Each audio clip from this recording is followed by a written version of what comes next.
Et l'ange me dit, verset 7, pourquoi t'étonnes-tu? Je te dirai le mystère de la femme. Le mystère quoi? Et de la bête qui la porte. Et qui a les 7 têtes et les 10 cornes. La bête que tu as vue était, et elle n'est plus. Elle doit monter de la ville et aller à la perdition. Et les habitants de la terre, pas n'importe qui, ceux dont le nom n'a pas été écrit dès la fondation du monde dans le livre de vie, s'étonneront en voyant la bête parce qu'elle était et qu'elle n'est plus et qu'elle reparaîtra. Elle reparaîtra, cette bête. C'est ici l'intelligence qui a la sagesse. Les 7 têtes sont 7 montagnes sur lesquelles la femme est assise. Les 7 têtes sont 7 montagnes sur lesquelles la femme est assise. Une seule ville dans le monde entier où les 7 montagnes sont, il y a une 7 montagnes, c'est la ville de Rome. Donc on dit que les 7 têtes sont 7 montagnes sur lesquelles la femme, l'église. Donc l'église a son siège dans une ville où il y a, frère, Dieu a fait tout et tout pour que ça soit clair. La femme que tu as vue, l'église là, qui porte le nom de blasphème, qui tu as tué les chrétiens là, elle va loger dans un territoire sur la terre où il y a 7 montagnes. Et il a écrit ça en l'an 95. Plus de 600 années plus tard, le chef de l'église catholique va venir construire son petit au Vatican. En faisant comme ça, là, il parle à Rome. Il ne sait pas que c'était écrit que c'est là-bas qu'il va être. Là, c'est merveilleux ça, non? C'est merveilleux. On continue. Donc, l'ange dit à l'apôtre Jean que je vais t'expliquer le mystère de la femme et de la bête qui la porte. La bête porte la femme. La bête porte la femme. Alors la bête c'est quoi?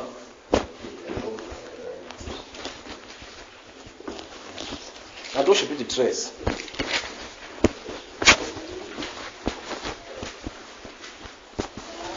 Vous voulez mettre la définition de la bête quand on parle de prophétie. D'accord? Ok. On continue, frère. Verset 8. Et tous les habitants de la terre l'adoreront. Ceux dont, vous voyez que c'est la même chose qu'on a encore écrit là-bas. Et tous les habitants de la terre l'adoreront. Ceux dont le nom n'a pas été écrit dès la fondation du monde dans le livre de vie de l'agneau qui a été immolé. Donc, ça veut dire que si ton nom n'est pas dans le livre de vie, tu montes, tu descends, tu vas seulement te mettre ton front au sol. Il n'y a pas de façon de faire. N'essaie pas de chanter. Écris mon nom, Seigneur, écris mon nom, ça ne sert à rien. Dis à ton voisin que le crayon de Dieu s'est cassé. Dis à ton voisin que le crayon de Dieu, lorsqu'il a fini d'écrire le nom, dès la fondation du monde, il a cassé le bout. Il n'y a pas de tel crayon dans le royaume. Voilà. Vous comprenez ce que ça veut dire, n'est-ce pas? Voilà. Donc il n'écrit plus de nom là de nouveau. Maintenant, dis à quelqu'un maintenant, mais il y a une chose que tu dois savoir. Le côté où il y a la gomme est encore neuve.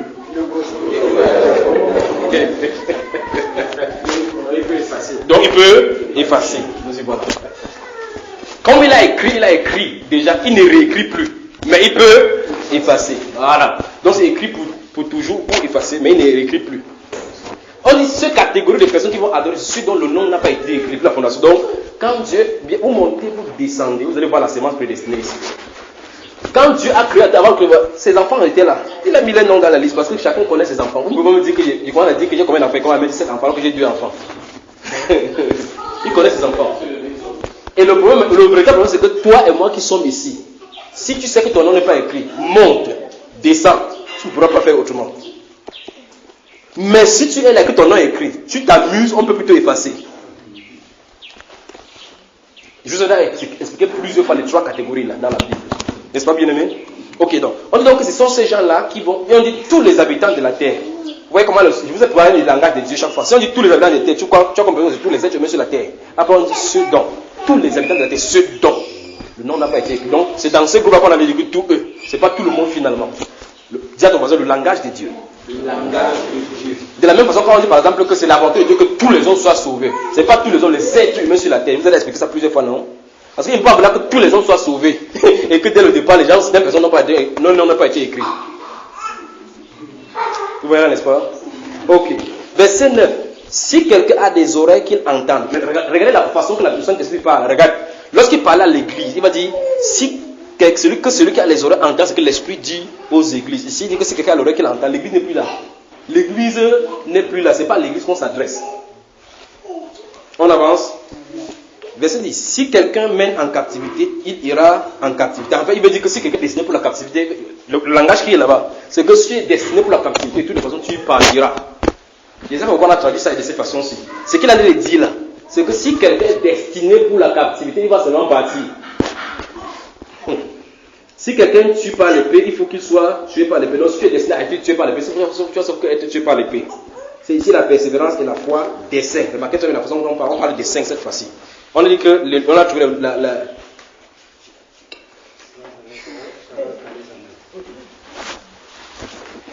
on a trouvé le sang des saints chez elle. Maintenant, observez maintenant. C'est la bête, la seconde bête qui va faire des tels que l'autre bête, on fait l'image de cette bête-là. Il y a une seconde bête qui va devenir. Déjà ici, est-ce qu'on a compris qui est cette bête? Il veut que tout le monde me dise. La bête, c'est qui? Mais attends, vous avez dit oui, tout le monde. Maintenant, dites-moi, qui est cette bête? Ou bien je vais faire ta personne. La bête, donc, qu'on a vu, c'est qui? La bête, c'est qui? Mais lorsqu'on dit c'est Rome, Rome c'est une ville. Si tu dis l'église catholique, c'est une construction. Si la Vatican, c'est un quartier. Papoté. Donc ceux qui incarnent là, ceux qui s'assèrent là-bas, on dit le dragon lui donna son trône. Vous avez vos frères qui sont les prêtres. Le dragon lui donna son trône et l'autorité pour qu'il l'exerce là. C'est un être humain. Ce n'est pas un système. Pourquoi? Parce qu'on dit clairement que Satan sera jeté dans le feu là où il y a la bête. C'est pas ça? La bête doit être un être, c'est pas une église, c'est pas une institution. Oui. À ce que si le trône a quitté Pergame pour Rome. Je pensais que quoi? Vous savez, Satan a plusieurs trônes. Un peu comme écoutez bien, un peu comme Paul Biya. Vous savez qu'il y a la présidence de la République dans tous les cas, chez lieu. S'il vient ici, il a un endroit où le président se loge. Mais il a le principal à Yaoundé. S'il va à Bamenda, il y a un président là-bas, à Boya, il y a un président. Vous savez ça? Oui. Ok. Ce que vous savez comme ça là, Satan a une autre quartier général à Hollywood. Il a l'autre à Hollywood. Il a l'autre à Pergame. L'autre à Pergame, c'est dans la zone de la Suisse. D'autres là-bas. Donc il a un quartier général, il se promène. C'est comme un chef militaire, il se promène partout. Mais le principal, où quand il vient sur la terre, c'est ça à l'est, c'est au Vatican. Parce que c'est là-bas qu'il y a l'adoration. Les autres là, le flag, c'est même pour avoir les biens de ce monde aussi. C'est là-bas qu'il y a l'adoration. Parce qu'il attire l'énergie de tous les peuples qui sont là-bas, tous les peuples, les langues, partout. Voilà pourquoi les démons les plus têtus, c'est les démons de la religion.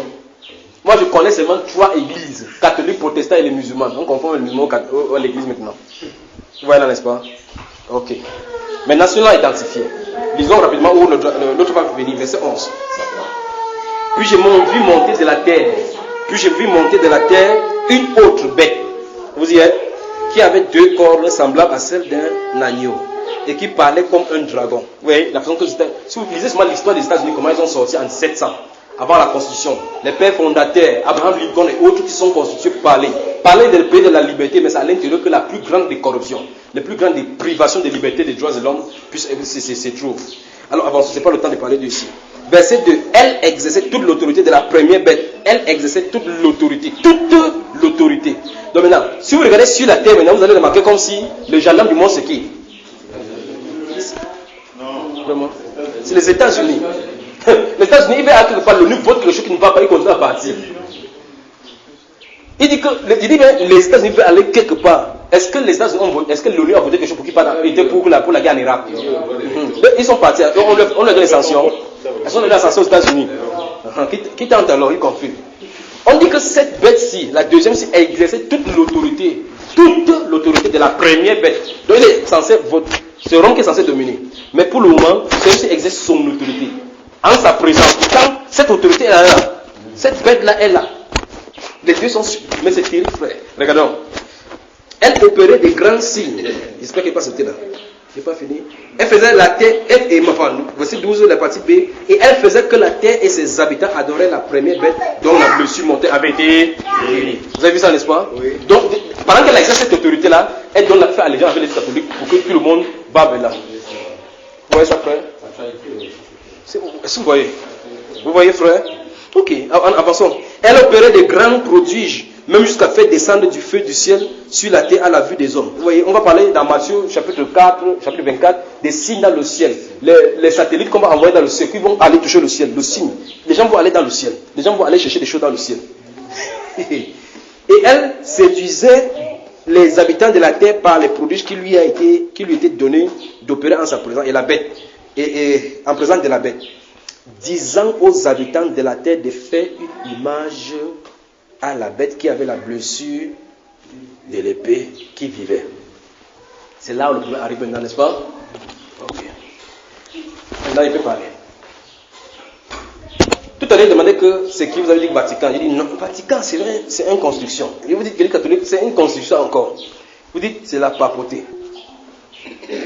Frère, il y a des choses qu'on va dénoncer. Dénoncer, les gens ne vont pas comprendre pourquoi on arrive à dénoncer. C'est lorsque vous commencez à comprendre dans les profondeurs de ces gens de versets, vous allez comprendre pourquoi pour qu'un homme s'élève au milieu des chrétiens, c'est un signe de l'antichrist. Parce que Dieu a fait que les frères, tous sont là, frères. Qu'il n'y ait pas quelqu'un qui s'élève au-dessus des autres. Parce qu'à l'exemple, tu te lèves au-dessus des autres, pour gouverner sur les autres, une puissance t'est donnée. Alors, la marque de la bête, c'est toute réplique qui est conforme à la marque principale de la première bête. Vous avez saisi? Ok. Donc, voici le langage de la Bible. Les États-Unis qui sont en présence du Vatican, simultanément avec l'Union européenne, vont imposer aux gens de fonctionner comme l'Église catholique fonctionne. Ils vont avoir les mêmes choses. S'ils ont une charte, vous devez avoir une charte. S'ils ont les représentants, il faut que vous ayez les représentants. S'ils ont un archibishop, vous allez avoir un archibishop pour qu'ils puissent se réunir de cette façon-ci. L'image de la bête, telle qu'il est, vous filmez les catholiques, vous filmez les protestants, ils sont identiques. Donc, imaginez que vous pensez qu'il devait parler d'une grande statue qu'on puisse adorer. Mes chers amis, on avait vous montré donc quelque chose. Tout on a lu Daniel, chapitre 3. On avait fait une statue pour que les gens adorent. N'est-ce pas? Okay. Observez la maintenant ici, observez. Dans le royaume babylonien, le principal Dieu qui était là-bas, c'est celui qui donnait l'interprétation, les oracles. Frère, j'ai dit quoi? Puisque c'est moi qui dis, pourquoi je te dis, c'est moi qui dis. J'ai dit quoi? Vous avez parlé de deux choses. La première qui était l'image de la bête. Oui. Je ne sais pas si c'est ce que vous demandez. Non, je dis ce qu'il venait de dire là maintenant. Ça veut dire dans le royaume babylonien. Oui. Le Dieu qui était là, c'était lui qui interprétait les oracles. Oui. L'image qui était là-bas, c'est l'image de Dieu qui interprétait les oracles. Je veux que c'est ce que ça veut dire. L'image l'a représenté qui? Ça représentait qui? Le nom de ce Dieu-là, c'est comment ça s'appelle? Je vais poser la question. Le nom de Dieu, là, de la statue, là, c'était qui? Comment Daniel s'appelait? Donc c'était l'image de celui qui interprétait les oracles. L'Église de Rome a la seule autorité sur la terre, d'après la théologie catholique, à interpréter les oracles de Dieu.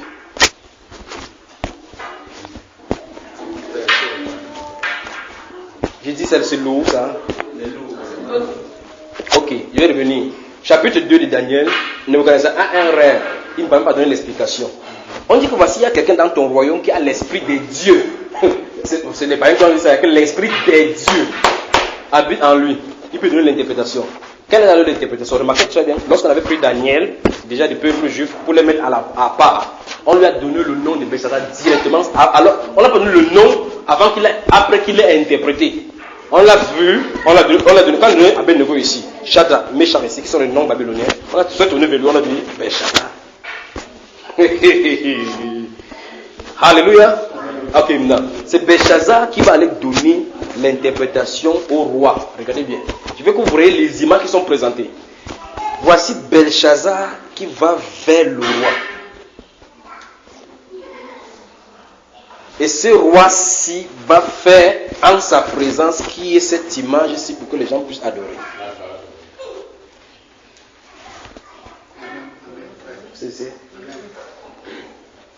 Vous faites n'importe quoi avec la Bible, ça doit être partout là-bas. On a dit ici qu'il y avait deux bêtes. La bête qui montait de la terre faisait que l'autre bête qui était en sa présence, il gouvernait en sa présence. Mais observez bien que celui-ci manifestait toute sa puissance alors que celle-ci était présente. Il dit dans Daniel là maintenant. Ok. Dans le cas, c'est celui qui avait l'autorité. Mais le Dieu qui était adoré, c'était Belshazzar. Mais dans le cas, avec l'autorité. Mais celui qui a été adoré était Belshazzar. Mais c'est Nebuchadnezzar qui faisait que tout le monde adore Belshazzar. Et Belshazzar, c'est celui qui donne l'interprétation au roi, celui qui va vers les rois. Vous vous souvenez, je ne parle plus là de Daniel. C'est Daniel qui joue ce rôle-là de prophétie. Oh! Tu comprends, ma soeur Ali, parce que tu vas rentrer, vous allez faire des rêves là-bas. Vous avez compris le scénario, frère? J'ai dit, dans Apocalypse chapitre 13, il y a deux bêtes. L'une qu'on veut identifier et l'autre qui est un pouvoir politique. Il dit, ce pouvoir politique qui va susciter, qui est sorti, exerce toute l'autorité de cette bête-ci. En sa présence, le Dieu doit être côte à côte. Alors dans le livre des on a lu ça tout à l'heure, quand on a lu le chapitre théologique que retrouvé dans Daniel, il faut que toutes ces choses-là collent dans Daniel. Dans le livre de Daniel, donc, tout le peuple est réuni et c'est un roi qui a ordonné, qu'on adore cette bête. C'est un roi qui a ordonné, c'est pas la bête qui a dit adorez-moi. C'est eux qui ont fait l'image de la bête pour qu'on puisse l'adorer. Est-ce que vous me saisissez? Ok. Et cette bête dont on devait adorer s'appelait et Daniel s'appelait. C'est prophétiquement qu'on a donné le nom de Belshazzar pour qu'on puisse comprendre ce qu'on a décrit dans l'Apocalypse ici. Le nom Belshazzar a été donné du nom de Dieu que Nebuchadnezzar servait. Comment il lui a donné le nom là? C'est pas parce que Daniel n'est d'abord venu lui donner les interprétations avant qu'on a donné le nom. Remarquez au chapitre 1, chapitre 2, on a donné le nom Belshazzar à Daniel. Du nom de Dieu de Nebuchadnezzar. Alors donc, l'image prophétique qui est présentée, c'est ceci. Le pouvoir politique qui sera en place, qui va exercer toute l'autorité de l'autre bête en sa présence, c'est ce pouvoir gouvernemental, donc du politique, qui dit qu'on adore celui-ci, le Dieu qui est derrière celui-ci qui est censé donner les oracles. Donc Belshazzar représente cette personne-là qui interprète les oracles. Or, Belshazzar, ce n'était pas Dieu du ciel et de la terre. Tu comprends là? Belshazzar qui était adoré à Jérusalem, chez les Babyloniens, ce n'était pas le Dieu de la Bible, ce n'est pas le Dieu des Hébreux. Le nom Belshazzar, c'est le nom des dieux qui est là-bas. Donc, tu vois que Nebuchadnezzar, c'est autre Dieu. Doucement, ne posez pas la mot, quelque chose va arriver. Nebuchadnezzar, c'est autre Dieu. Bien que l'autre Dieu sur lui parle. De la même façon comme celui-ci, le pouvoir de Dieu a été donné, il parle comme un dragon, il parle comme un agneau, il supporte les Juifs chaque fois. Vous savez bien, ce roi supporte les Juifs. Ce roi supporte les Juifs, Nebuchadnezzar supportait les Juifs, il préservait les Juifs, il donnait les Juifs au courant. Comme les États-Unis ont pris les Juifs parmi eux, ils se trouvent même à la Maison Blanche. Et aux frères, ça ne peut pas changer. Tout est prophétisé là-bas. Alors, Nebuchadnezzar se place là, c'est donc que, frère, tu peux jouer le rôle de Nebuchadnezzar. Non, prends ton trône, non. Est-ce que Nebuchadnezzar se lève un peu comment? La population, allons-y pour ça. Voilà Nebuchadnezzar, qui va jouer le rôle de Belshazzar et Daniel. Bon, souvenez-vous, la personne qui se présente c'est Daniel, mais l'image c'est Belshazzar, d'accord? Il y a les frères qui vont jouer le film d'action ici là. Viens ici, frère. Voilà. Frère Michel, lève-toi un peu. Donc, quand le roi se lève, c'est pour donner l'ordre. Voilà toute la population qui est là d'espoir. Je suis en train de décrire le scénario qui se passe dans Daniel 3, qu'on a lu là. Et c'est ce scénario qui est décrit maintenant pour la fin du temps d'Apocalypse chapitre 13. D'accord? Jusque-là, il fait seulement pour qu'on voit l'image de la bête. Nebuchadnezzar est roi. Celui-ci, il dit bien, la personne qui est là, c'est le prophète, parce qu'il est censé prophétiser. Mais la personne qui l'incarne, c'est une bête, qui est objet d'adoration. Belshazzar. Il sait un Dieu qui s'appelle Belshazzar, une puissance dans le Dieu céleste, parce que le puissant dans le Dieu céleste gouverne sur celui-ci. Vous comprenez, n'est-ce pas? Ok. Nebuchadnezzar, avec son autorité, fait de telle enseigne que toute personne qui est ici là se tourne vers son Dieu qui est Belshazzar. Donc ce n'est pas lui qu'on adore. Alors la Bible déclare dans l'Apocalypse chapitre 13 donc cette bête qui montait de la terre exerçait toute l'autorité en présence de celui-ci.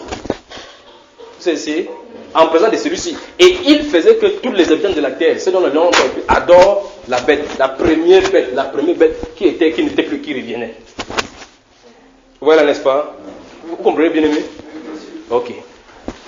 Cette bête-ci, c'est un objet d'adoration, donc c'est religieux.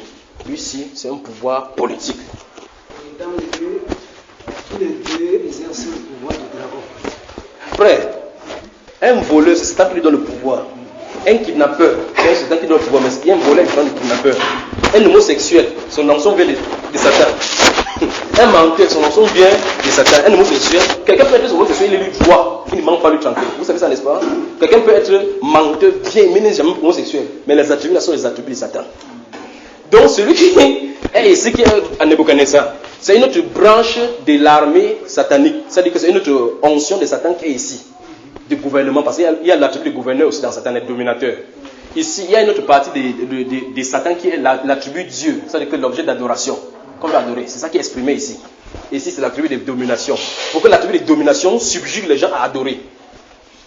Vous essayez? Pour que l'attribut de domination, il utilise ça. Frère, tu saisis? J'ai une question. Oui. Qui me trouble. Oui. Quel est le Dieu donc que celui-ci prie pour interpréter le rêve de celui-là? Ça veut dire qu'il n'a pas compris. Je te dis qu'il y a deux personnages ici. J'ai bien dit que le Dieu que celui-ci, c'est celui qui donne les oracles à celui-là. Donc c'est Belshazzar, selon lui, qui vient donner les oracles, qui vient dire les choses qui vont s'accomplir. Voilà pourquoi il adore. Voilà pourquoi le pape peut. Voilà, on va pas aller vers le pape, se prosterner, il fait ça.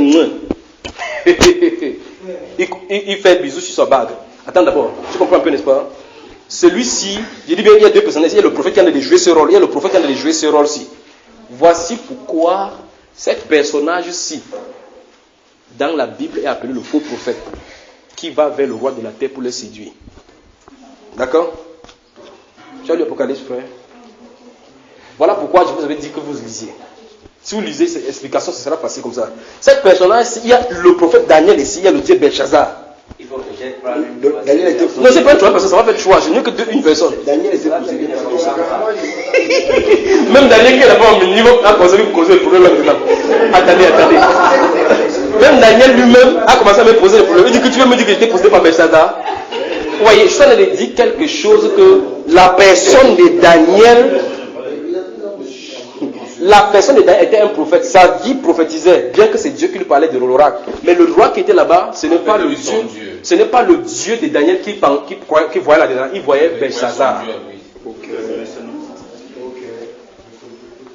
C'est terrible ça. Hein? Vous comprenez?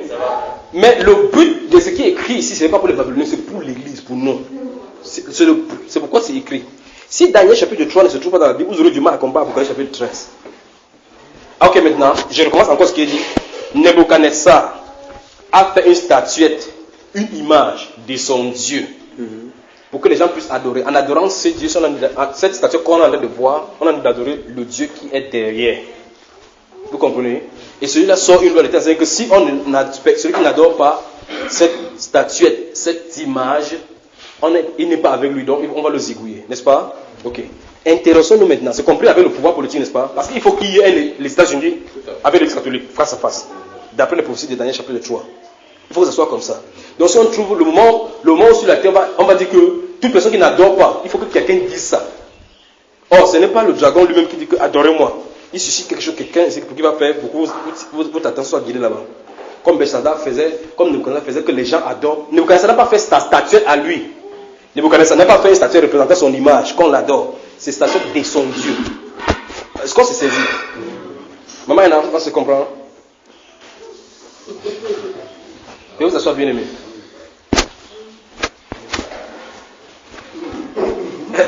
Je croyais que l'exemple que j'ai pris là devait être propre pour qu'on puisse comprendre là. Sinon, oui, frère. Ce que j'ai pensé que c'était une image de la réalité. Mais tout ce qui est dans la Bible dans l'enseignement, c'est l'image. Tout à l'heure, j'ai pris Daniel, j'ai parlé d'Apocalypse chapitre 13, j'ai dit que vous regardez très bien comment. Et on a dit que pendant qu'on adorait, Daniel avait fait écran, parce qu'il jouait le rôle de Dieu là. Mais en réalité, il était éclipsé. On n'a même pas mentionné.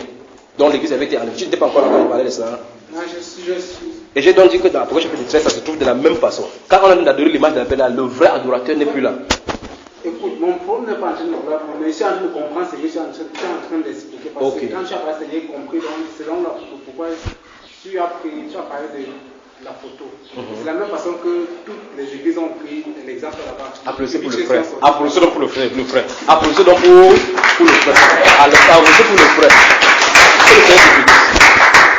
Alors, toute réplique dénominationnelle a été copiée de l'église catholique. Voilà pourquoi la Bible a parlé tout à l'heure des mères des syncrétiques. Vous avez vu, n'est-ce pas? Voilà donc le grand danger de fuir. Pourquoi il faut fuir les dénominations? Voici donc le mystère.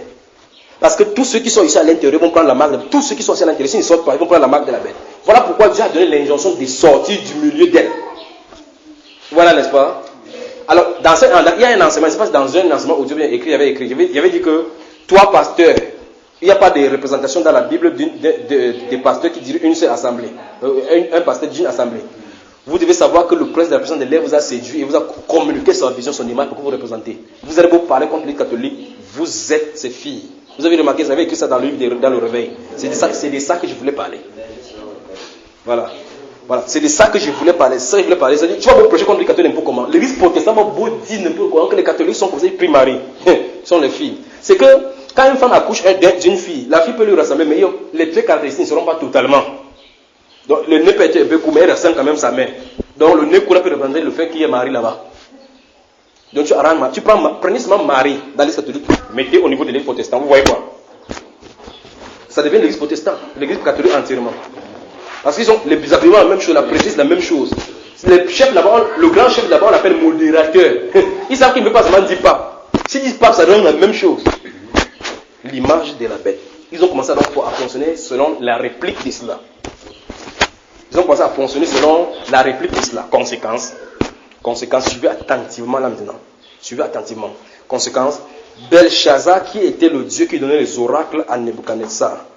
On va faire le terme qui est plus Belshazzar. C'est-à-dire que si tu fuis celui-ci, celui qui donne les oracles, l'Église catholique, l'évêque de Rome est le seul détenteur d'interprétation des oracles de Dieu. Vous avez lu ça dans les compositions de l'Église catholique. Ok. Alors, l'Église catholique, à cause d'une fille, l'Église protestante, eux-mêmes aussi disent que hors de eux, il n'y a pas de salut. Tu fuis ici, tu adores ici, tu en es adoré l'image de la bête. Donc, essaie de répliquer. Tu fuis l'Église catholique, tu dis non. Ici, c'est le pentecôtiste. L'Église pentecôtiste est sortie là-bas.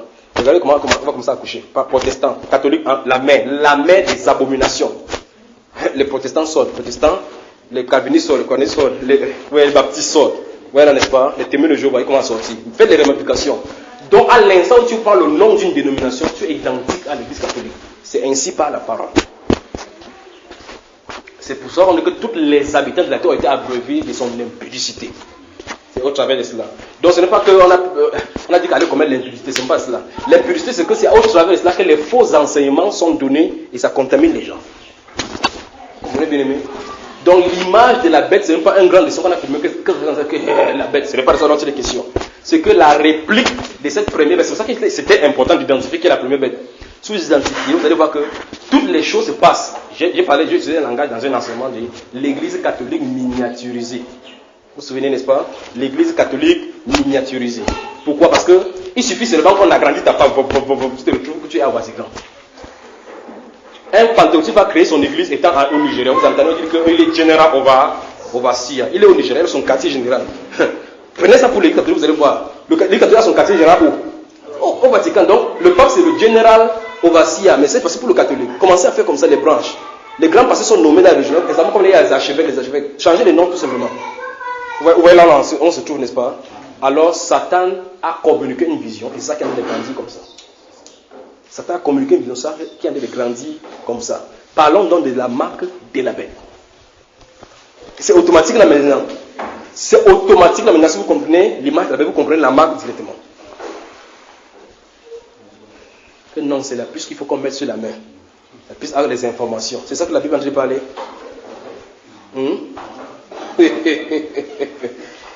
Que non, il y a une piste électronique qu'on est en train d'essayer aux États-Unis. Si on va mettre ça dans ton truc, il y a toutes les informations sur toi. Frère, c'est pas ça que la Bible parle. Lisons encore la marque de la Bible. Vous voulez qu'on lise? Lisons. Apocalypse chapitre 13. Que c'est la puce RID. Tout le monde entier au courant. Tout le monde est entier au courant que c'est ça qui va être la marque de la bête. Et vous m'amusez. Et tout le monde est entier au courant par rapport aux choses qui sont écrites à l'intérieur. Regardez comment Satan distrait. On dit que l'antique est venu. On dit que non. Obama c'est l'antique. Obama c'est l'antique. Ici, il a de s'élever par ici. Obama c'est l'antique. Fais attention à Obama. C'est pas Obama qu'il faut faire attention. Mais chers amis, suivez l'église catholique. C'est elle. C'est d'abord que ça arrive. Suivez l'église catholique. Il y a deux personnages principaux à surveiller. Le dragon, celui qui parle avec comme le dragon va avoir son rôle. Mais suivez l'église catholique et la Russie. L'église catholique et la Russie. C'est entre les deux. Vous savez, n'est-ce pas? L'église catholique et la Russie, c'est pas là-bas. Dans la zone. Si vous me comprenez. Dans la Bible, il déclare particulièrement que la Russie va sortir. Vous avez lu l'histoire d'abord de Gog et de Magog. Ils vont sortir avec l'Iran, la Syrie. tous ces gens-là, ils vont aller. Il va féoler toutes les personnes. Remarquez tout ce que la Russie va faire. La Russie va vous donner les aides à certains pays européens. Les aides à certains pays européens, va les soutenir même militairement pour que, quand ils vont vouloir faire quelque chose, ils rallient sa cause. Et alors là, ils vont venir derrière lui pour venir suivre contre Israël. C'est ici, n'est-ce pas? Ici, ils sont en train de soutenir beaucoup les pays islamiques. Ils ont soutenir les pays islamiques, n'est-ce pas? Voilà. Pourquoi? Parce que la Turquie principalement va s'élever. Vous savez que les 7 églises que vous voyez dans l'Apocalypse là-bas se trouvent dans la Turquie. Vous savez que c'est en Turquie, ça se trouve en Ankara. Après, on n'a pas le temps de parler de toutes ces choses, il faut qu'on puisse regarder le pourquoi c'est en Turquie. Et qu'est-ce qui va se ressortir de la Turquie. Donc, lisons Apocalypse chapitre 13. Lisons à partir du verset 13. Elle opérait de grands prodiges, même jusqu'à faire descendre du feu du ciel sur la terre à la vue des hommes. Et elle séduisait les habitants de la terre par les prodiges qui lui étaient donnés d'opérer en présence de la bête, disant aux habitants de la terre de faire une image à la bête qui avait la blessure de l'épée et qui vivait. Et il lui fut donné d'animer l'image de la bête, afin que l'image de la bête parlât. Vous entendez, n'est-ce pas? Donc ça veut dire que ce n'est pas une statuette, frère. Donc ce n'est pas une statuette. Il animait pour qu'il lui fût donné d'animer l'image de la bête. Donc ce n'est pas une statuette qu'on a construit de pas que les gens adorent et puis justement on va leur parler. C'est pas ça. Vous voyez là ça? Avançons, frère. Afin que l'image de la bête parlât, Oui. et qu'elle fit que tous ceux qui n'adoreraient pas l'image de la bête fussent tués. Donc frère, ça veut dire que l'affaire de l'antichrist, ce sera au niveau du chrétien. Ça sera dans le culte. Donc ça a travers avec l'adoration, avec le culte. D'accord? Ok. Donc il y a deux bras. Le bras politique et le bras religieux. D'accord? Il y a deux bras, le bras politique, le bras religieux. Ce qui est important pour les chrétiens, c'est le bras religieux. Parce que tu t'ancres, tu es séduit. Dans la politique, quand un politique n'aime pas, tu sais que c'est juste de me tromper. Mais le plus grave, c'est quand c'est reçu au milieu chrétien. Je vous ai parlé de la dernière fois ils vont s'asseoir pour réécrire la Bible. C'est ce qu'il parlait. Pour parler de cette Bible, ils vont repenser. C'est de l'autre côté, n'est-ce pas? Ok, si c'est de l'autre côté, c'est pour la Bible de l'autre côté. Avançons, frère. Et qu'elle fit que tous ceux qui n'adoreraient pas l'image de la bête fussent tués. Désormais, ça veut dire que durant cette période aussi, les gens qui ne vont pas prendre la marque de la bête seront tués. C'est officiel. C'est clair. Donc, on dit tous ceux. Donc, ça veut dire que tu sois dans les champs, n'importe où. De toute façon, on avait dit malheur à la terre et à la mer. On n'a pas dit à la terre habitée. On a dit la terre. Donc, que ce soit dans les brousses, n'importe où. Donc, ne pense pas que tu vas construire une cabane où à Bachabou ou n'importe où là, où on ne va pas te voir. On va seulement te voir. Si tu peux jeûner pendant 3 ans et demi, sans manger, sans boire, tu peux fuir dans l'envoi. Donc, avançons, frère. Et elle fit que tous, petits et grands, riches et pauvres, libres et esclaves, reçussent une marque sur leur main droite. Stop. Que tout le monde, remarquez bien tous ceux qui sont. Donc, il y a 2 catégories de personnes. Écoutez très bien. 2 catégories de personnes se présentent sur la terre maintenant. Ceux qui refusent d'adopter ce système-là sont ceux qui ne refusent pas, on les estampille d'une marque. Marque veut dire un signe de distinction. Première chose, d'accord? C'est ça, n'est-ce pas? L'endroit qui est positionné, ce n'est pas n'importe où. On dit que c'est sur la main droite. C'est la deuxième chose. Donc, un signe de distinction sur la main droite. Avançons. Ou sur leur front. Ou sur le front. Donc, c'est les alternatives. On dit soit sur le front, soit sur la main. D'accord, mes frères bien-aimés? Allons-y. Il faut qu'on regarde quelle est cette marque. Et elle fit que personne ne put acheter ni vendre sans avoir la marque, le nom de la bête ou le nombre de son nom. 3 choses qu'on est censé avoir pour acheter. Je vais seulement prendre tout ça. Il faut qu'on s'arrête là pour que vous voyez d'où la nécessité ou qu'on va mettre la puce sur la main là. C'est insensé d'après la parole de Dieu. On dit que il y a 3 choses qui sont nommées là-bas. Soit un être humain à soit un. La main droite. Quoi c'est la main droite? Qu'est-ce que c'est la marque? La marque. Soit il a la marque, soit il a quoi? Le nom de la bête. Le nom de la bête. Si ce n'est pas la marque, c'est le nom de la bête. 3e chose, le nombre de son nom. Ou le nombre de son nom. Alors maintenant, frère, ça devient clair. Tout Apocalypse, c'est clair. Ah, ok. Maintenant, regardez la distraction. Hey, en Amérique, il y a la puce RFID qu'on a de mettre. Tu peux aller de n'importe où. Avec ça, on a toutes les informations. On met sur la main droite, on met ici. Les scientifiques ont compris que si on mettait ici, c'est la distraction. Vous lisez la Bible, je dis, vous lisez la Bible dit autre chose. Il dit bien, vous lisez la Bible dit autre chose. La puce RFID n'a rien à voir avec ce que l'Apocalypse en train de dire ici. Ok. Après, le Saint-Esprit va plus loin en disant que, et ce nombre, c'est le nom de l'homme. Dites-moi en quoi la puce RFID ou bien n'importe quoi que ça contient le nom d'un homme. Dites-moi. Je ne sais pas si vous avez entendu parler de cela. Ou bien, comment vous êtes fait? On arrête. Comment vous me regardez comme ça? Vous profitez de l'obscurité, vous voulez dormir. Ils ont sorti un film. Ne suivez pas cette distraction. Lisez la Bible. Lisez la Bible. Ne vous inquiétez pas. Si elle pose une question d'une certaine façon, vous allez comprendre directement. C'est pour ça qu'elle laisse la suspense. Elle laisse que ça soit suspendu comme ça. C'est pourquoi elle laisse suspendu. Ok. Le nom de la bête. On a vu, la bête c'était quoi? La papauté. Ok. La papauté. Ok. Comment donc on a son nom? Tous ceux qui vont couler, qui vont voir le vrai, c'est-à-dire qui vont couler dans la doctrine, qui vont aller Nous y voilà. Vous voyez très bien que la Bible, vous commencez à comprendre ce que la Bible en dit dans le langage public.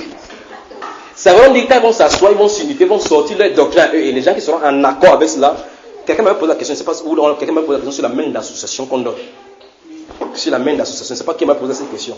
C'est-à-dire que, frère, Barnabas et Saulo se sont donné les mains d'association. Ça veut dire quoi? Ça ne veut pas dire que tu es nécessairement entré dans notre association. Ça veut dire que je suis d'accord avec toi.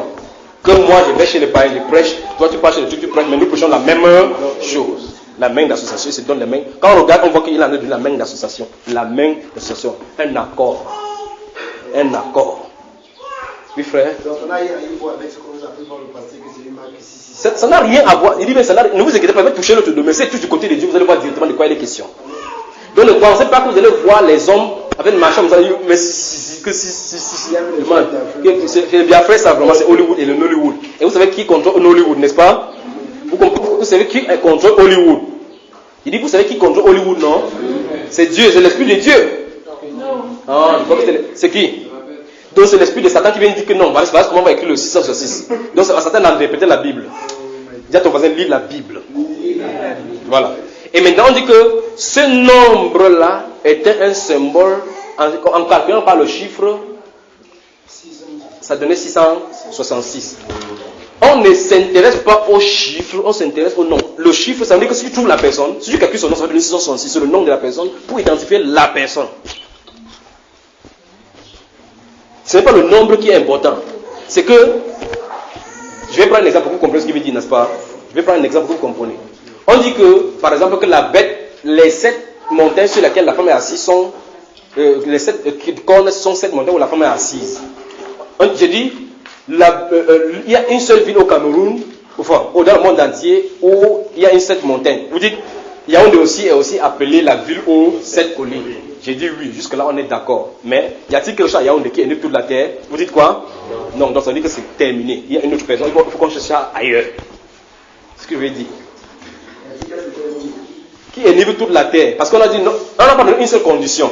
L'autre condition c'est que on a dit que cette bête-là est née toute la terre et tous les rois de la terre sont là. À Yaoundé, il n'y a pas quelque chose qui est vrai tout le monde entier. Donc Yaoundé est exclu, ça ne peut pas être Yaoundé.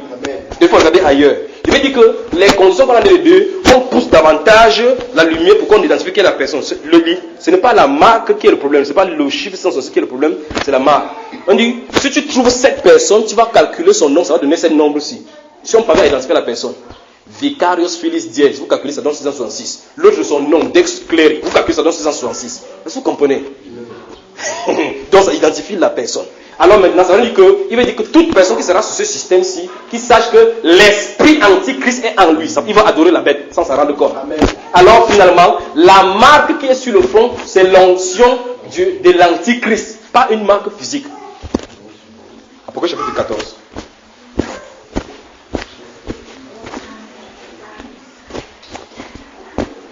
Remarquez dans un enseignement, je ne sais pas si c'est écrit ou c'est audio, j'avais dit ceci. Alors mes chers amis, vous adorerez le ceci et vous entrez, sortez dans ce système dénominationnel, sinon vous prendrez la marque de la bête. Quand vous y entrez, vous prenez la marque de la bête, l'onction. Regardez Jean chapitre 1, Jean chapitre 2, verset 18.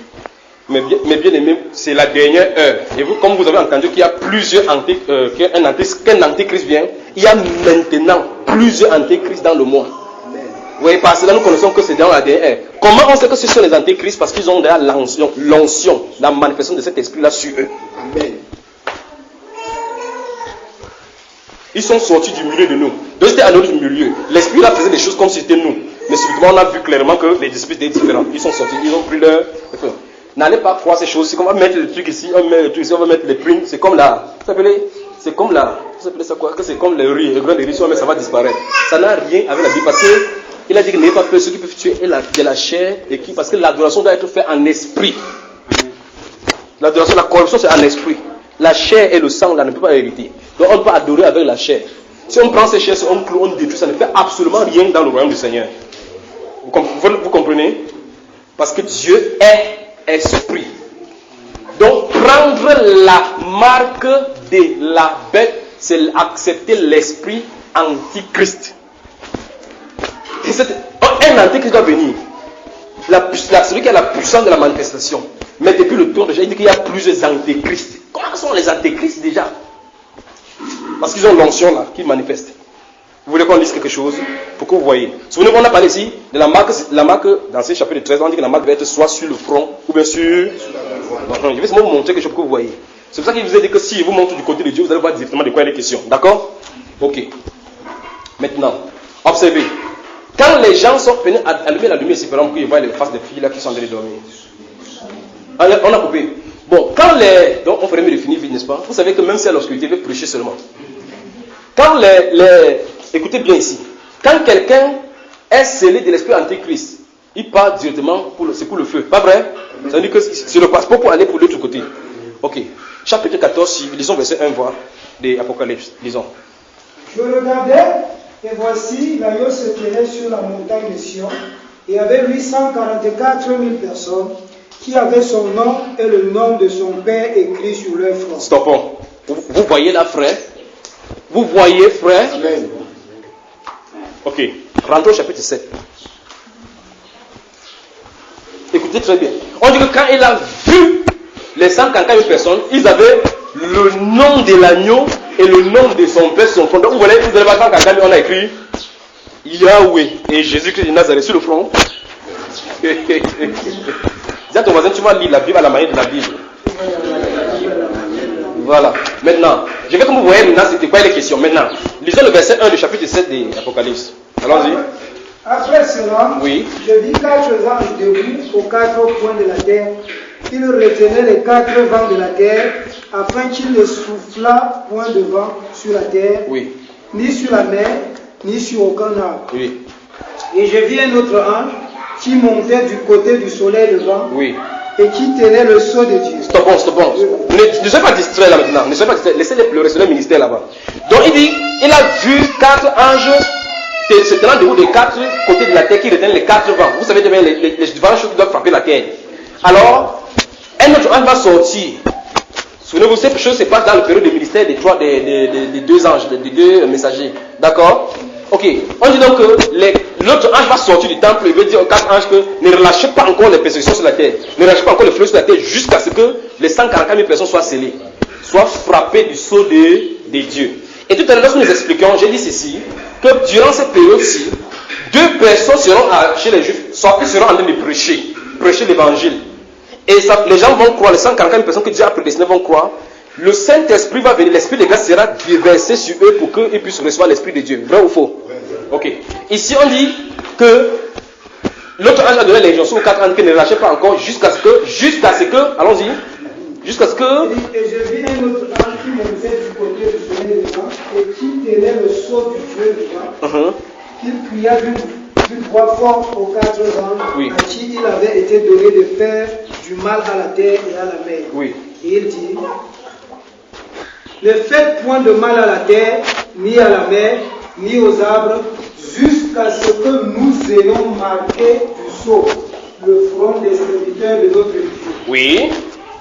Et j'entendis le nombre de ceux qui avaient été marqués du sceau, 144 000. Stop. Donc ça veut dire que frère, d'abord première chose, les personnes dont on parle dans le chapitre 7, verset 1, c'est la même personne au chapitre 14, pas vrai? Ok, maintenant, commençons maintenant à comprendre ce que la Bible dit. Ici, l'ange dit que ne faites pas tes choses jusqu'à ce qu'on ait marqué. Frère, regarde-moi un peu, tu permets que tu touches ton front, ou mieux, je vais toucher mon front, parce qu'il ne faut pas que tu fasses ça, après, il faut que tu peux après dire que le président va mettre quelque chose. Donc, mieux, je touche mon front, d'accord? Si moi, je fais comme ça au milieu, c'est que c'est venu. Ok. Donc, d'après le chapitre 7, verset 1, l'ange a dit que ne faites pas encore du mal jusqu'à ce que nous ayons marqué du front. On met le sceau sur le front des serviteurs de notre Dieu. Et l'ange a entendu le nombre de toutes personnes qu'on a marquées. Il y en a combien? Voilà maintenant. Alors maintenant au chapitre 14 encore. Lisons le verset 1. Qu'est-ce qu'il dit? Je regardais et voici l'agneau se tenait sur la montagne de Sion et avec lui 144 000 personnes qui avaient son nom et le nom de son père écrit sur leur front. Stop. Vous avez vu ça là après? Donc, chapitre 7, verset 1 dit que quand on va mettre le sceau où? Chapitre 14 dit que quand on a regardé ce front là, on a vu quoi sur ça? Non, c'est pas seulement ça, 2 noms. Il y avait 2 noms. Il y avait le nom. Son nom et le nom de son père. Voilà. Donc 2 noms étaient écrits sur les fronts. Alors frère, dites-moi. D'après la Bible, le sceau de Dieu c'est quoi? Donc ça veut dire qu'on avait dit que, attendez d'abord parce que la prédication amène le baptême du Saint-Esprit sur ces personnes-ci. Alors, si le sceau de Dieu, ce qui les scelle, c'est le Saint-Esprit. Du côté opposé, c'est quoi, frère? Or, pourtant, la marque de la bête est dit exactement comme un nom. Et aussi, on voit effectivement la marque du côté de Dieu comme est donnée, c'est comme si c'était un nom qui était écrit. Vous voyez là, n'est-ce pas? Donc, ça veut dire que c'est l'esprit antichrist. C'est ce qui fait que tu as inséré l'enseignement et l'adoration dans cette direction.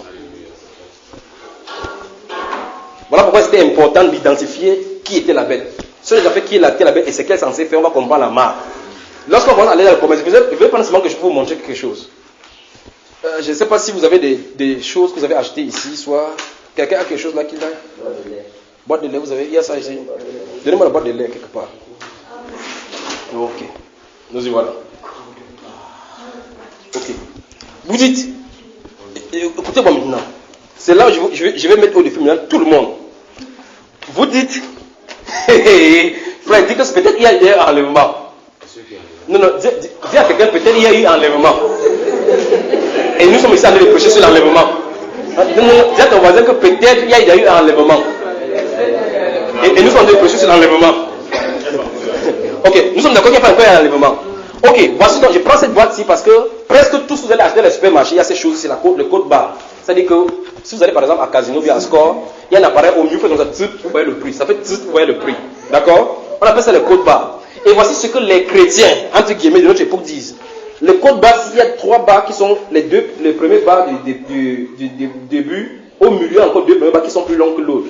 La valeur numérique de ça c'est 6. L'autre valeur c'est 6, l'autre valeur c'est 6. Donc enfin, ça fait 666. Je vais vous faire passer. Donc observe. Donc le premier bar qui est plus long là c'est 6. Au milieu il y en a 6 là. Partout vous allez voir les codes barres, ça sera plus comme ça. Il y a toujours un qui est plus long que les autres. La valeur numérique normalement c'est 666. Arrête frère. Tu fais passer pour les gens voient. Alors maintenant, si vous dites ça c'est la marque de la bête, voici mon enfant qui vient de prendre le lait. Où ça se trouve? Vous voyez que c'est une bêtise, non? Hein, le seau, on enlève ça à l'intérieur. Tu enlèves le lait, c'est les gens qui ont fabriqué qui ont mis ça dedans. Ok, maintenant, si vous commencez à lire l'Apocalypse, ce qu'on a au chapitre 18, vous identifiez que la bête, effectivement, c'est telle personne. On va dire que les marchands de la terre se tenaient en loin en disant tous ceux qui faisaient commerce avec lui vont voir comment en un seul heure est venu son embrasement. Parce que personne n'achète plus de son nom ni quoi que ce soit. Vous savez, quoi? La grande partie des finances du monde, c'est l'exateur qui tient cela. Vous savez au moins cela. Donc on va venir sur elle particulièrement. Je vais tout simplement dire quoi? Je vais dire que, si vous dites que c'est une puce, et vous dites que non, quand ça va venir, je vais m'abstenir, Vous voici, vous achetez n'importe quoi. Et même le sachet de lait du Nido de 200, ça se trouve là-bas. Dis à ton voisin, ne bois plus le Nido. N'achète plus le pizza. N'achète même plus le porc. En sachet. Parce que c'est partout. Là, les codes barres là sont partout. Les cartes magnétiques de Dieu, c'est partout. Le téléphone, ça se trouve à l'intérieur incorporé. D'abord même, quand vous tapez sur internet www, ça fait 666. Quand tu tapes www.ceci, donc voilà un pasteur qui dit que non, les codes barres sont diaboliques. Et il crée son anglais, il dit que Christ Embassy, www.christ. Il a tapé 666 avant de dire Christ Embassy. Vous voyez le film, ça commence. Force, c'est 666. Ça veut dire que le diable du 21e siècle. C'est écrit littéralement. Et vous avez les vidéos de ça chez vous. De l'Arabie Saoudite, 666. Même Puma, comment ça s'appelle, Adidas, ce que vous voyez là, c'est très bas, c'est 666. Titanic, 666. C'est tout simplement pour dire quoi? Pour montrer que la manifestation de cette bête-là, c'est toujours déjà dans le monde. Tout simplement pour cela. Mais pour ce qui est de la marque de la bête dont la Bible parle, c'est un truc spirituel cette fois-ci. C'est du côté du spirituel. D'accord? C'est vrai que parce que en fait, tout ce qui est scellé dans le spirituel peut être modifié par le naturel. C'est possible. Clair. D'accord? Donc finalement, le nom de la bête, la marque de la bête, c'est seulement pour identifier qui est cette bête-là, afin qu'on n'ait pas adoré pour prendre pour prendre le scellé là-bas. Le scellé là-bas. Comment, maman? Tu ne comprends rien? Oui. Parce que vous avez montré dans le lait de l'enfant. C'est ça parce que ça signifie. Non, je vais seulement montrer que, n'est-ce pas, maman, qu'il y a 666 sur ça. Même sur l'argent que tu as, ça se trouve. 666, là, c'est que cela veut dire. Non, ça veut dire que c'est la marque de la bête normalement. Quand tu t'en mets le nom, ça veut dire que c'est la marque de la bête, le code de la bête. Donc ça veut dire que ceux qui sont des Satan. Donc, tu as l'argent sur toi, sors ça, tu mets ici devant. Maman? Maman a dit qu'elle était d'accord. Elle a dit qu'elle était d'accord avec toi, mais l'autre là, mon argent, mon ami. Non, ce qu'elle veut savoir, c'est que, est-ce que tu es en train de dire que les enfants ne vont plus boire le lait? Non, c'est pas. Vous êtes d'accord, mais que vous comprenez que c'est pas ce que je suis en train de dire, n'est-ce pas? Je vais tout simplement dire qu'en fait, si c'était ça qui était le code, alors voici donc les choses qu'on doit éliminer. Alors arrangeons-nous à éliminer. Ok, maintenant c'est un défi seulement, c'est un test tout simplement. Ça veut dire que ceux qui ne sont pas enlevés seront dans ce genre de test. C'est-à-dire que vous devez prendre position. Ceux qui ne seront pas enlevés, ils seront dans ce genre de test. Parce que, souvenez-nous, quand on sera enlevés, des êtres spirituels descendront sur la terre. Donc ils vont imposer le rythme de vie. Donc si tu portes ton Dieu, tu sais les mots, comment ils vont te violer. Oui, frère. L'église sera enlevée. Oui. Ceux qui vont rester, ceux qui ne font pas partie de l'église. Voilà. L'église est constituée de deux groupes. Il y a les vainqueurs et les gens qui traînent le pas. Oui. Donc ceux qui traînent le pas doivent rester. Absolument. Donc ceux qui ne marchent pas dans la sanctification doivent rester. Nous y voilà, arrivons ici. Prenons Israël comme le type. Lorsque Israël sort de l'Égypte, d'accord, une fois de plus, on va arriver jusqu'à Kadesh Barnea. Quelqu'un dit Kadesh Barnea. Quand Israël sort de l'Égypte, c'est le type des gens qui sont rachetés par Christ. Tous les Juifs sont sortis, n'est-ce pas? Donc sur ce point, on est égalitaire. Tous ont été abrégés de la même parole, de la même prédication. Lorsqu'il s'agit maintenant de la promesse, pour entrer dans la promesse, 2 personnes sont entrées. 2 personnes sont entrées. Tous ont été sanctifiés. Écoutez très bien. Je veux que vous me répondiez pendant que ça n'est pas parlé. La sanctification ne fera pas que quelqu'un soit enlevé. C'est pas ça.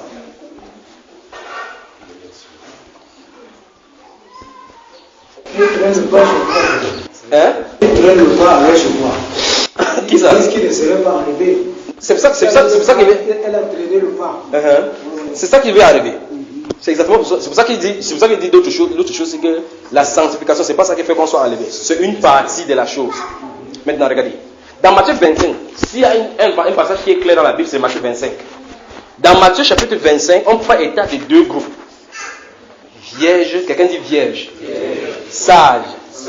Vierge. Vierge folle. On dit, elles sont vierges. Pourquoi? Non, naturellement. Tu as vu, n'est-ce pas? Donc, sur ce point, ils sont égalés. Et elles sont en égalité. Donc, les deux sont sanctifiés. Vous avez compris? Jésus avait prié, Père, sanctifie-les par ta parole. Ta parole est vérité. C'est pas ça? Donc, ils sont sanctifiés par le sang de Jésus. N'est-ce pas? Ok. Maintenant, la deuxième chose, c'est que les deux ont la lampe. Chacune a les lampes. Donc, chacun a la parole. C'est accessible. La différence maintenant, c'est que l'autre aussi, en plus de la lampe, en plus d'être sanctifié, a l'huile. L'autre aussi n'a pas l'huile. Donc tu peux vivre dans la sanctification, ça te fait baptiser le Saint-Esprit. Celui qui est baptisé le Saint-Esprit, qui a compté jusqu'au baptême, c'est lui qui est enlevé. Donc tu penses que le baptême, le parent en langue. Si on fait là que tu es venu en retard, on a tellement parlé, mais on va quand même y revenir. Mais pour le faire, on peut quand même répondre sur le point. Donc vous voyez la situation là, vous voyez là où on se trouve, n'est-ce pas? L'inquiétude que le frère là a, c'est grave. vous parlez de l'ère où on vit maintenant. La chose qu'on a dit tout à l'heure, il faut qu'on comprenne. Vous pouvez être scientifique. Je vais prendre un exemple simple pour que vous compreniez. C'est pas vrai ça. Les méthodistes, ceux qui sont sortis des groupes méthodistes, les méthodistes sont les gens, s'il y avait des gens qui vivent dans la sainteté, il n'y a pas plus que les méthodistes. Je ne parle pas des méthodistes dépourvus d'essence maintenant qui commencent à marier les pasteurs homosexuels. Donc les méthodistes authentiques qui sont sortis dans les années 1800, les méthodistes vivaient dans la sainteté. Les femmes se couvraient totalement comme ça, parce que tu ne peux pas voir même le pied d'une femme. Alors, un serviteur sort et dit que frère, c'est bien. Il faut que vous receviez le baptême du Saint-Esprit. Il dit que non, le temps des miracles était passé. Oui, la sanctification. Souvenez-vous, je vous avais expliqué qu'il y en avait 3 œuvres qui doivent être accomplies dans le chrétien. Il y a l'œuvre de la justification, l'œuvre de la sanctification, puis vient le scellement. C'est le scellement donc qui fait fonctionner, incorporer la personne dans le corps, qui fait que la personne soit fonctionnelle pour le royaume. C'est ça qui incorpore la personne dans le corps de Christ. Et c'est ce corps de Christ qui est appelé son épouse. Si quelqu'un n'a pas l'esprit de Christ, il ne lui appartient pas dans le sens où il n'est pas dans son corps. Donc on peut être disciple de Jésus sans avoir son esprit habitant en soi. Vous comprenez? On peut être disciple de Jésus sans avoir son esprit habitant en soi. Alors, observez ceci. Pour que vous compreniez ça dans les types, avant que je m'arrête là-bas, vous comprenez ça dans les types. Lorsque les ustensiles du sanctuaire avaient été donnés sous l'ancienne alliance, la Bible déclare que Moïse, pour les mettre au service, pour les consacrer à l'Éternel, a dû asperger le sang de l'alliance sur les ustensiles. Donc, si on prend n'importe quel verre, donnez-moi quelque chose, n'importe quoi là, une goutte d'eau. Voilà. Supposons donc que ces choses-ci ont été fabriquées par Aurélia. N'importe qui fabrique ces choses-ci. À l'instant, ça arrive devant le sacrificateur. On dépose là-bas. Lorsqu'on dépose, regardez bien, le fait qu'on ait choisi, parce qu'il y a ça plusieurs, voici par exemple un. Le fait, écoutez bien, pour vous c'est l'œuvre de la grâce. Il y en a plusieurs. Le fait que Dieu soit venu choisir plutôt ceci, c'est l'œuvre de la justification. Le seul fait d'aller choisir cette personne-ci, c'est l'œuvre de la justification. Lorsqu'il choisit ceci, ce n'est pas encore fini avec la personne. Il a choisi parce que le but, c'est pour qu'on boive l'eau avec. Le but que Dieu attend de ces choses, c'est qu'on puisse mettre le coup boire. Alors, qu'est-ce qu'il fait? On asperge le sang. Alors, on sanctifie. Sanctifier, ça veut dire que nettoyer pour être mis à part pour le service. Pour le service. Mais ça n'a pas encore commencé à être utilisé. D'accord? À l'instant, le sacrificateur vient maintenant prendre cela pour commencer à utiliser maintenant. Alors, ça c'est l'étape de baptême du Saint-Esprit. Donc maintenant, il est entré en service. Tant que les trucs sont sanctifiés et que c'est mis là-bas de côté, ça n'est pas encore entré en service. Donc aucun chrétien ne peut être fonctionnel sans le baptême du Saint-Esprit. Tout ce que tu vas faire, tu vas seulement essayer. Aucun chrétien. Pourquoi, mes chers frères? Parce que le ministère du chrétien, normalement, c'est le ministère spirituel. Et c'est les dons spirituels avec lesquels on fonctionne, on ne fonctionne pas avec l'habilité et les capacités humaines. Et pour que tu aies cette habilité spirituelle, il faut que tu sois incorporé dans le corps. Et quand on est incorporé dans le corps par le baptême du Saint-Esprit, il disparaît dans les dons. Parce que Jésus aussi avec les apôtres, pendant qu'il était avec les apôtres, on chassait les démons, j'ai lui fait savoir. Mais plus tard, quand il s'en va, il a dit, vous restez à Jérusalem jusqu'à ce que vous recevez la puissance de vous. Absolument. Et c'est à partir de quel temps, donc, c'est le. Vous comprenez, mes bien-aimés frères? Donc, sans le baptême du Saint-Esprit, quelqu'un n'est pas chrétien au sens du Bible. Demande à ton voisin, es-tu chrétien? Ou bien tu usurpes ces titres? Vous ne voulez plus parler. Hein? Demande à ton voisin, est-ce que tu es chrétien? Est-ce que tu es chrétien? Au moins, si tu voles seulement le nom là. Donc, c'est le baptême du Saint-Esprit qui incorpore dans le corps. Maintenant, écoutez très bien. Si tu as donc ce baptême du Saint-Esprit dont parle la Bible, tu sois n'importe où, à n'importe quel heure, si à l'enlèvement, tu vas partir de toutes les façons. Parce que Dieu ne peut pas retirer son esprit en toi et te laisser. On se comprend là? Donc là où nous sommes, si tu sais qu'il n'y a pas de baptême du Saint-Esprit en toi, sache que l'enlèvement a lieu, tu ne partiras pas. C'est seulement simple. Et ce qu'on a dit d'après par rapport à ce qu'on a dit à l'enlèvement, on a dit que l'enlèvement peut avoir lieu à tout moment, même maintenant. Comment faire pour avoir? Comment souvent qu'on a le Seigneur, comment faire pour avoir? Frère, tu as bu la bouillie tout à l'heure. Là où tu me regardes comme ça, tu peux me prouver que tu as bu la bouillie. Mais là où tu es, tu sais que tu as bu la bouillie. C'est-à-dire que quand tu manges la sagesse, tu sais. Absolument. Vous savez que c'est la même personne qui reproche chaque fois, non? Donc celui qui a bu, il sait qu'il a bu. Donc s'il reste à dire que non, frère Junior, tu as soif. Comment tu peux savoir qu'il a soif? C'est moi qui sais si je soif ou pas. Frère, regardez-moi. Là où vous êtes assis là maintenant. Si vous n'avez pas le Saint-Esprit, vous savez en vous-même que vous n'avez pas le Saint-Esprit. Alors qu'il finit, quelqu'un dit pour faire. Suivez attentivement. Il dit que là où vous êtes, dis à ton voisin, ne te trompe pas. Dis si tu es pauvre en esprit, alors justement la promesse est pour toi.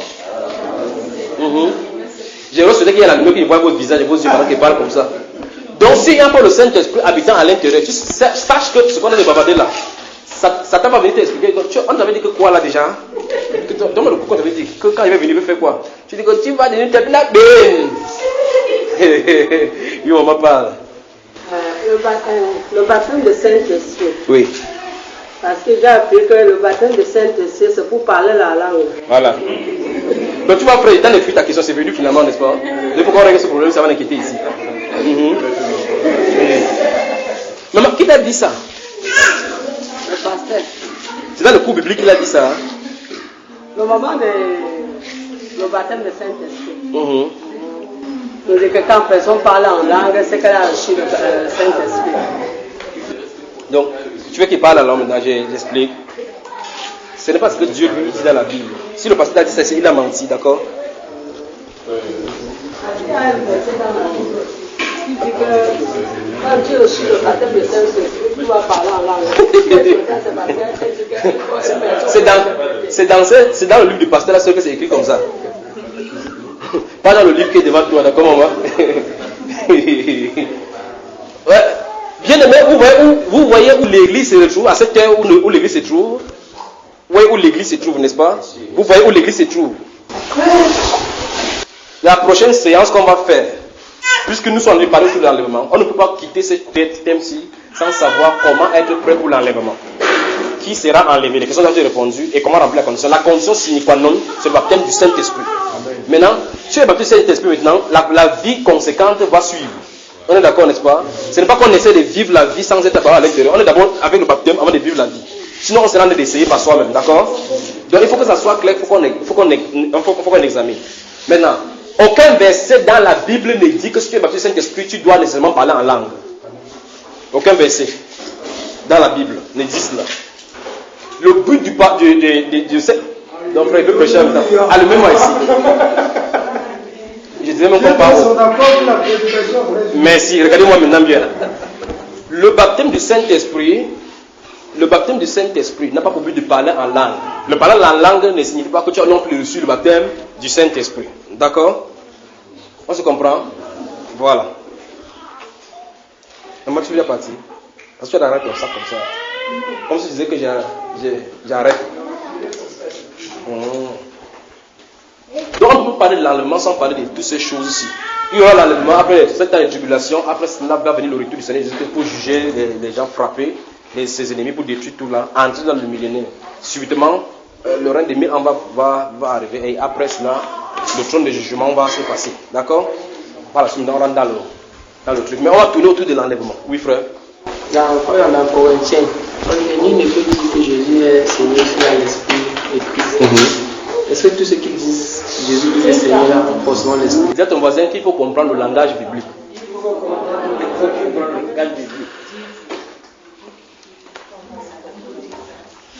La Bible dit dans 1 Corinthiens chapitre 12, le verset 1, que nul ne peut dire Jésus-Christ est Seigneur si ce n'est pas le Saint-Esprit.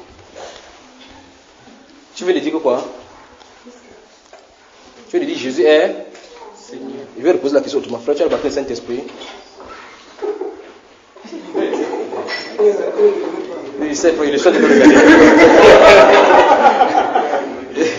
Vous savez, il est sûr de le regarder. Vous savez, vous voyez la réponse, n'est-ce pas? Même sans répondre, vous savez quelle est la réponse. Mais je crois que ce n'était pas le Saint-Esprit qui avait dit Jésus est Seigneur. Tu penses que quand Satan prend ce livre-là, il dit quoi? Hein? Attendez, je vais vous expliquer quelque chose là pour vous.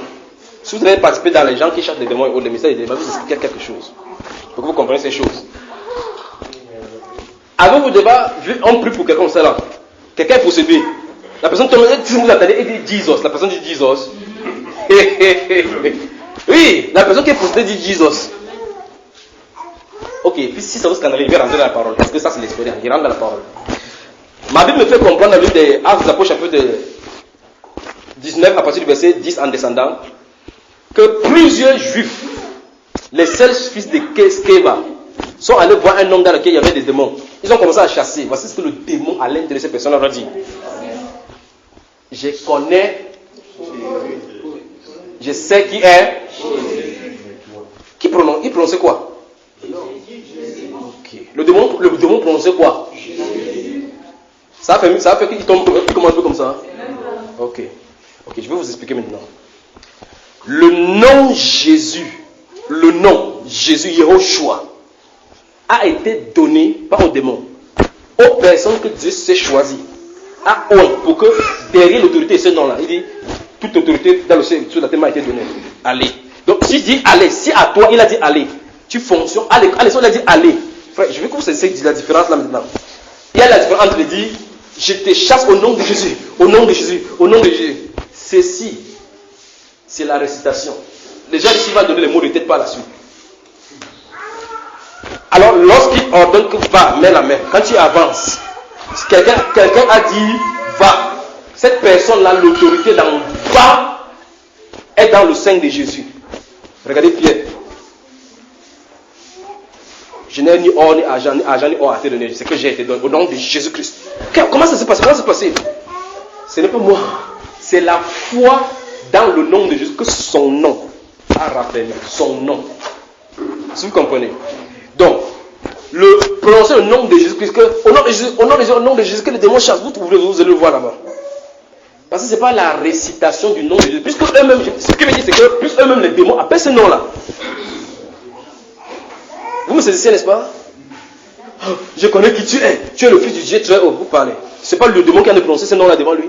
Je sais qui tu es. Il a dit à ceux-là que je connais qui est Paul. Je sais qui est Jésus. Toi, tu es qui? C'est le démon qui fait ça. Il est poussé qu'il va te tuer si tu tues. Le démon. Donc, parce que quand il y avait dit au nom de Jésus qui devait vous quitter. Vous parlez. Si l'autorité ne vous a pas été donnée, vous ne pouvez pas marcher. Il dit si l'autorité n'a pas été donnée. Frère, tu peux même être envoyé à ces circonstances-là, il ne te donne pas cette autorité. Écoutez très bien. Luc chapitre 10, verset 19. Je vous ai donné autorité de marcher sur le serpent, sur les scorpions, sur la puissance de l'ennemi, et rien ne pourra vous nuire. C'est ça? Et rien ne pourra vous nuire. Le chrétien est-il malade? La maladie vient de qui? Hein? Je recommence. Suivez-moi tout simplement. Je vous ai donné pouvoir sur tous les serpents, sur les scorpions, rien ne pourra vous nuire. Rien de cet ennemi-là ne pourra vous nuire. La maladie vient de qui? Les chrétiens peuvent être malades? Ok, ça veut dire que cette autorité fonctionne encore sous réserve de l'utilisation par Jésus.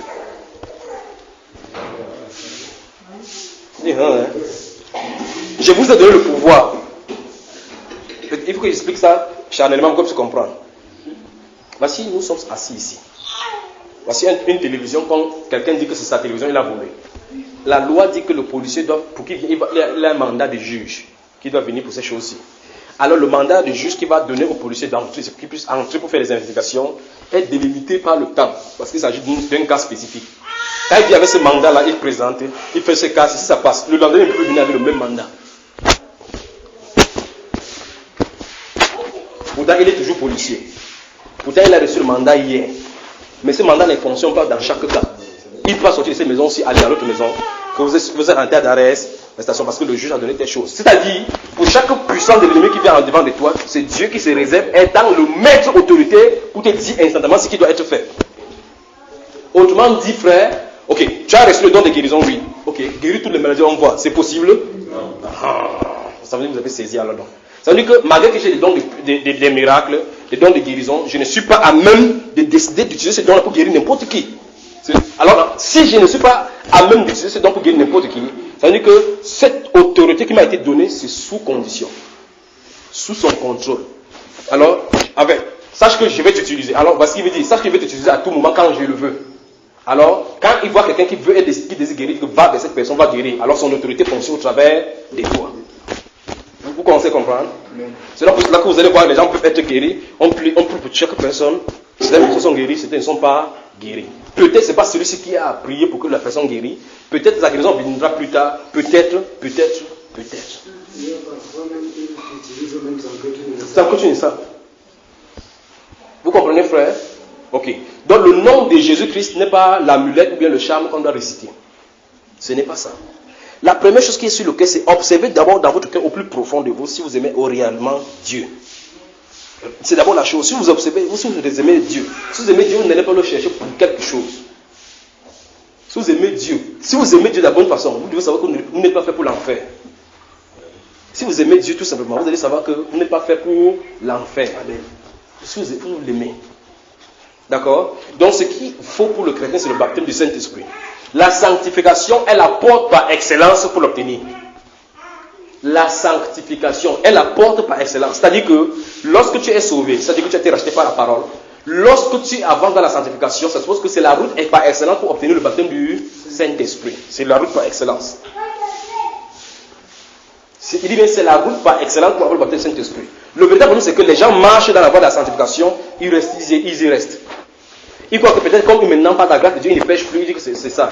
Non, il faut être incorporé. Comme par exemple, on va marcher de l'Égypte jusqu'à Kadesh Barnea, on est à l'intérieur là-bas. La promesse n'est pas à Kadesh Barnea. Il faut franchir les 2 jours de marche de Kadesh Barnea pour entrer à Canaan. Canaan est un symbole du baptême du Saint-Esprit du serment. Tu comprends, frère?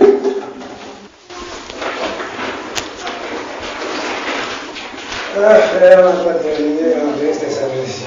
On n'a pas encore terminé, parce que je ne suis pas arrivé là-bas. Souvenez-vous, la pause qui est mise, c'est en 2 Thessaloniciens, lorsqu'on lisait. Oui, j'avais une question là avant là. Lorsque tu disais que avant le ministère de 3 ans, le temple serait reconstruit. Oui. Donc les Juifs vont reconnaître, c'est-à-dire les Juifs qui vont rentrer avant la construction du temple. Oui, c'est-à-dire Dieu va leur donner de connaître la distinction de leur territoire. Absolument. Absolument, frère. Absolument. Non, même maintenant, ils connaissent. Les gens qui sont dans ce temple-là maintenant, ils vous disent c'est parce qu'il n'y a pas je vous projette seulement les vidéos. Vous voyez les prophètes qui sont là-bas. Les lévites qui sont là-bas, qui ont préparé tous les ustensiles tels que moi, vous voyez dans l'Ancien Testament. C'est là. Mais si tu lui tournes maintenant, tu lui prêches la Bible, que les gens croient en Jésus, qu'il va te regarder comme ça, comme un marabout. Il est en train d'attendre le Messie. C'est qu'il attend, quand il lit la Torah, il voit que la deuxième venue. Tu lui dis qu'il est là venu, il ne voit pas ça. Parce que c'est voilé, comme je vous ai dit là. Donc, ce qui va venir là-bas, c'est Dieu qui a dit qu'il va les arracher. Ils vont sortir de tous les pays, de la France, de la Belgique, du Pakistan, partout où c'est tout, ils vont rentrer en Égypte. Ils vont rentrer en Israël. N'est-ce pas? Même du Cameroun, absolument, ils sont ici. D'accord? Le baptême du Saint-Esprit, c'est important, pas vrai? Très important. Donc, le parler en langue n'est pas le baptême du Saint-Esprit. Le Saint-Esprit ne vient pas en parlant en langue.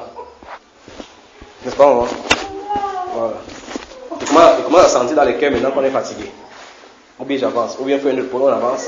C'est mieux qu'on arrête aujourd'hui, n'est-ce pas? Le frère en soi dit que oui. Que quand c'est Dieu, on ne trompe pas. Il voulait que tu brosses. Vous voulez que je broche? Pourtant, il voulait que je broche. Dieu est sur le point de faire une chose glorieuse pour notre pays, dans notre pays et avec nous. Les gens qui s'est choisi avant la fondation du monde, il va les utiliser. Dieu est sur le point de le faire. Un jour, on sera en train de parler comme ça va commencer. On ne sait pas quand, ça va commencer. Et quand il va allumer la bougie, on pourra passer la bougie et allumer tous les autres feux. Donc, Dieu va faire des choses terribles avec nous, au travers de nous. Vous êtes les artisans certainement. Peut-être nous sommes en train de mettre seulement des jalons comme ça pour que d'autres choses viennent bâtir dessus. Mais souvenez-vous, il faut que vous compreniez toutes ces choses aussi. Souvenez-vous, un homme ne donne pas le Saint-Esprit. Un pasteur ne donne pas le Saint-Esprit. Jean-Baptiste a dit que c'est lui là, c'est lui qui baptise du Saint-Esprit. Il y a une seule personne qui le fait. Mais là, je voulais qu'on regarde quelque chose. Oui. Dans le cas où les gens ont cru à Samarie. Oui. Et que les apôtres sont venus prier pour qu'ils reçoivent le Saint-Esprit. Les apôtres ne sont pas venus d'abord par eux-mêmes. C'est la première chose qu'il faut qu'on sache. Ils n'ont pas dit d'y aller. C'est une injonction divine. S'ils veulent aller, l'apôtre, partout vous allez voir la manifestation du Saint-Esprit. Il y a une injonction divine derrière. Même si c'est silencieuse. D'accord? Il dit même si c'est silencieuse. L'apôtre n'a pas décidé que vous n'avez pas le Saint-Esprit, prenez. Ce n'est pas ça. Il y a le Saint-Esprit derrière pour le faire. Sinon, il pouvait être capable de frapper n'importe qui à chaque moment. Quand il voulait. Ça veut dire que c'est un de ces attributs qu'il donne à certaines personnes. Non, il dit tout simplement que permets-moi de mettre la main là-dessus. Permets-moi de mettre la main. Voilà, donc allonge ta main, je puisse étendre. C'est ça. Je pose une question, frère, je vous pose une question, d'accord? Si j'ai le Saint-Esprit, avant que l'allemand ne vienne, on me met dans le carton, on me met dans la terre. Le Saint-Esprit qui était à moi est où? Vous avez compris la question? Je meurs là, avec le Saint-Esprit, on me met là, vous pleurez, c'est votre problème. Mais c'est plus ça. Le Saint-Esprit qui était en moi pendant qu'il marchait comme ça, comme il prêche là, ça se trouve où? Il sort, attendez. Est-ce que l'esprit est dans la chair? Comment frère? L'esprit n'est pas dans la chair. Non, attends, c'est bien différent. Je ne dis pas mon esprit, je dis le Saint-Esprit. J'ai mon esprit et puis l'Esprit de Dieu habite. Ça veut dire que l'esprit est moi à mon esprit. Donc c'est mon esprit qui est en accord avec le Saint-Esprit. Oui. Et si je mets mon esprit avec le Saint-Esprit, ça me va. Ils vont où? Hein? Où? Dieu. Dans le Saint-Esprit remonte vers Dieu. Avec ton esprit. Avec mon Dieu, avec Dieu. Ok, prenons un exemple encore. Quand un être humain qui n'est pas baptisé Saint-Esprit meurt, son esprit retourne où? Directement, puisqu'il appartient par Dieu, ça va son maître. Au Père qui est le diable. C'est biblique ça? Voilà, donc il y a un problème. C'est pour ça que vous avez posé ces questions-ci. Le fait de confondre entre l'âme et l'esprit. Donc l'âme va vers le diable, l'esprit, tout esprit, que ce soit pour le sorcier, que ce soit pour le chrétien, retourne à qui? Voilà. Alors je repose encore la question avec cette compréhension. Si je meurs maintenant et que j'ai le Saint-Esprit à moi, le Saint-Esprit est où? Après, il reste à côté de la table, il dit que ouais, il attend. Le Saint-Esprit. Ah, non, attends, le frère, attends, dit quelque chose. Donc il reste en moi. On a enterré la tête sur le on veut la tête sur le Saint-Esprit. On a tout arrivé de mourir. Le Saint-Esprit qui est Eh frère, il est où? Le Saint-Esprit est. Les vents vont prier. Oui, c'est la question. C'est pour répondre. Répondons aux questions. C'est la question. Non, c'est pas une question. C'est par rapport à ce que je parle là. Oh, t'as de prenons ici d'abord. Oui, frère. Oui. Ecclésiaste dit que lorsque le fil de l'homme est coupé, dans Éphésiens chapitre 12, le corps retourne à la poussière, l'esprit retourne à Dieu qui l'a donné. C'est l'esprit des hommes. Si par exemple nous donnons à Jean-Baptiste qui avait l'esprit de Dieu. Oui. Donc je crois que si l'esprit meurt, ton esprit là va continuer à livrer une personne pour continuer la mission que Dieu a laissée. L'esprit d'Élie a fait comment? L'esprit de Jean-Baptiste, quand il est mort, c'est retourné à Dieu. C'est l'esprit du prophète. Pas du Saint-Esprit que vous avez Non, son esprit, c'est pas le Saint-Esprit. J'ai bien dit le Saint-Esprit parce que attendez, quand on a coupé la tête de Jean-Baptiste, on a coupé la tête de Jean-Baptiste par la tête de Jean-Baptiste prophète. Lui, sa tête ne va pas couper. C'est pour ça que vous coupez votre tête là comme ça, le Saint-Esprit, sa tête n'est pas coupée dedans. C'est encore allongé dedans comme ça, il te regarde. Donc, Jean-Baptiste, lui, était prophète. C'est pas le Saint-Esprit qu'il avait à l'intérieur de lui. C'était l'esprit du prophète, d'accord? Il faut savoir ceci que quand quelqu'un meurt, plutôt son âme qui part au paradis, non? Absolument. Et c'est le Saint-Esprit qui lui transmet. Non, le Saint-Esprit n'a pas besoin de voyager avec lui. L'âme va à sa direction. Donc, c'est pas le Saint-Esprit qui le prend pour aller là-bas. Quand tu sors, il y a les anges qui sont censés charger pour l'amener. Quand tu sors, il y a des anges qui portent tout ça pour l'amener. Et ceux qui en mourant n'ont pas le Saint-Esprit. C'est le démon qui va s'en charger pour l'amener de l'autre côté. Donc il y a les anges dans les deux directions. Si tu as servi Satan, il dit ok, viens ici, tu nous appartiens. Il va te mettre de l'endroit à ta cellule. Si tu as servi Dieu, comme on voit ça dans le livre de Luc chapitre 16. Lazare est mort, les anges l'ont transporté dans le sein, d'accord? Question, frère? Le Saint-Esprit qui était. Hein? Non, mais j'ai posé la question pour que vous poussiez à réfléchir. Le Saint-Esprit était donné à l'Église. Alors, quand il savait qu'un chrétien meurt s'en va, le Saint-Esprit ne rentre pas auprès du Père. Il faudrait qu'il Bon, ok, on va encore prendre ça. Je vais encore prendre ça pour que vous saisissiez. Je prends 3 personnes, je prends vous 4 ici. À supposer que vous 4, vous avez baptisé le Saint-Esprit. Hein? Non, je pose la question. Supposons que vous 4, vous avez le Saint-Esprit. N'est-ce pas? Le Saint-Esprit qui est à l'intérieur de toi, s'il sort, l'autre sort, est-ce qu'on peut les voir? Non, pas les deux. Alors, ça commence à poser un problème maintenant. Je dis ceci. Si toi, tu as le Saint-Esprit, toi, tu as le Saint-Esprit, il dit, s'il sort ici, est-ce qu'on peut voir distinctement le Saint-Esprit ici et le Saint-Esprit ici? C'est-à-dire donc quoi? Non. On ne peut pas le voir distinctement. On ne voit pas distinctement. Donc finalement, est-ce qu'il habite ici? Hein? C'est une conférence, page 27, chapitre 100. Il dit que les quatre, s'ils ont le Saint-Esprit, si celui-ci meurt, parce que c'est ce que vous voulez me dire, vous avez dit que si celui-ci meurt, son Saint-Esprit, ça va dans une autre personne. C'est que j'ai dit que le Saint-Esprit a été donné parce que l'Église est sur terre, il est là. Oui, ok. Un membre de l'Église est mort avec le Saint-Esprit. Qu'est-ce que le Saint-Esprit devient? Le Saint-Esprit qui était en lui, qu'est-ce qu'il devient? Puisque son Saint-Esprit, il n'a pas un Saint-Esprit distinct, le Saint-Esprit est unique. Donc quand il met le Saint-Esprit qui était à l'intérieur, lui répondre à la question finalement, il est où? Non, il ne peut pas rester dans ce corps et y aller dans le corps. Donc, ok, le Saint-Esprit fait comment non? Ça s'est manifesté dans un Donc finalement, il sort de son corps pour aller quelque part. Oui. Dans un autre corps. Pendant qu'il est en train d'aller quelque part, sortir pour aller quelque part, il se trouve quelque part dans un autre corps. C'est le même Saint-Esprit. Après, tu peux le poser le croix là-bas, on le donne. Je vais vous secouer vraiment là, je vais vous secouer, oui. Éphésiens 4 dit qu'il y a un seul Dieu, un seul esprit. Absolument. Ça veut dire que nous avons des manifestations du Saint-Esprit. Nous avons quoi? Des manifestations. À l'intérieur de nous. Non, les manifestations c'est à l'intérieur. À l'intérieur c'est le Saint-Esprit. Les manifestations c'est à l'extérieur. C'est pas ça? On dit que nous avons été appelés dans cet esprit. Mais les manifestations qu'on voit à l'extérieur c'est pour l'utilité commune. Donc ce qu'on voit à l'extérieur c'est la manifestation. Lui il est à l'intérieur. Il est à l'intérieur du corps. Oui. Il est à l'intérieur du corps. Oui. Donc il est à l'intérieur plutôt du corps de Christ, dans tout le corps. Il n'est pas dans un corps, chaque corps. Est-ce qu'il est dans chaque corps? Non.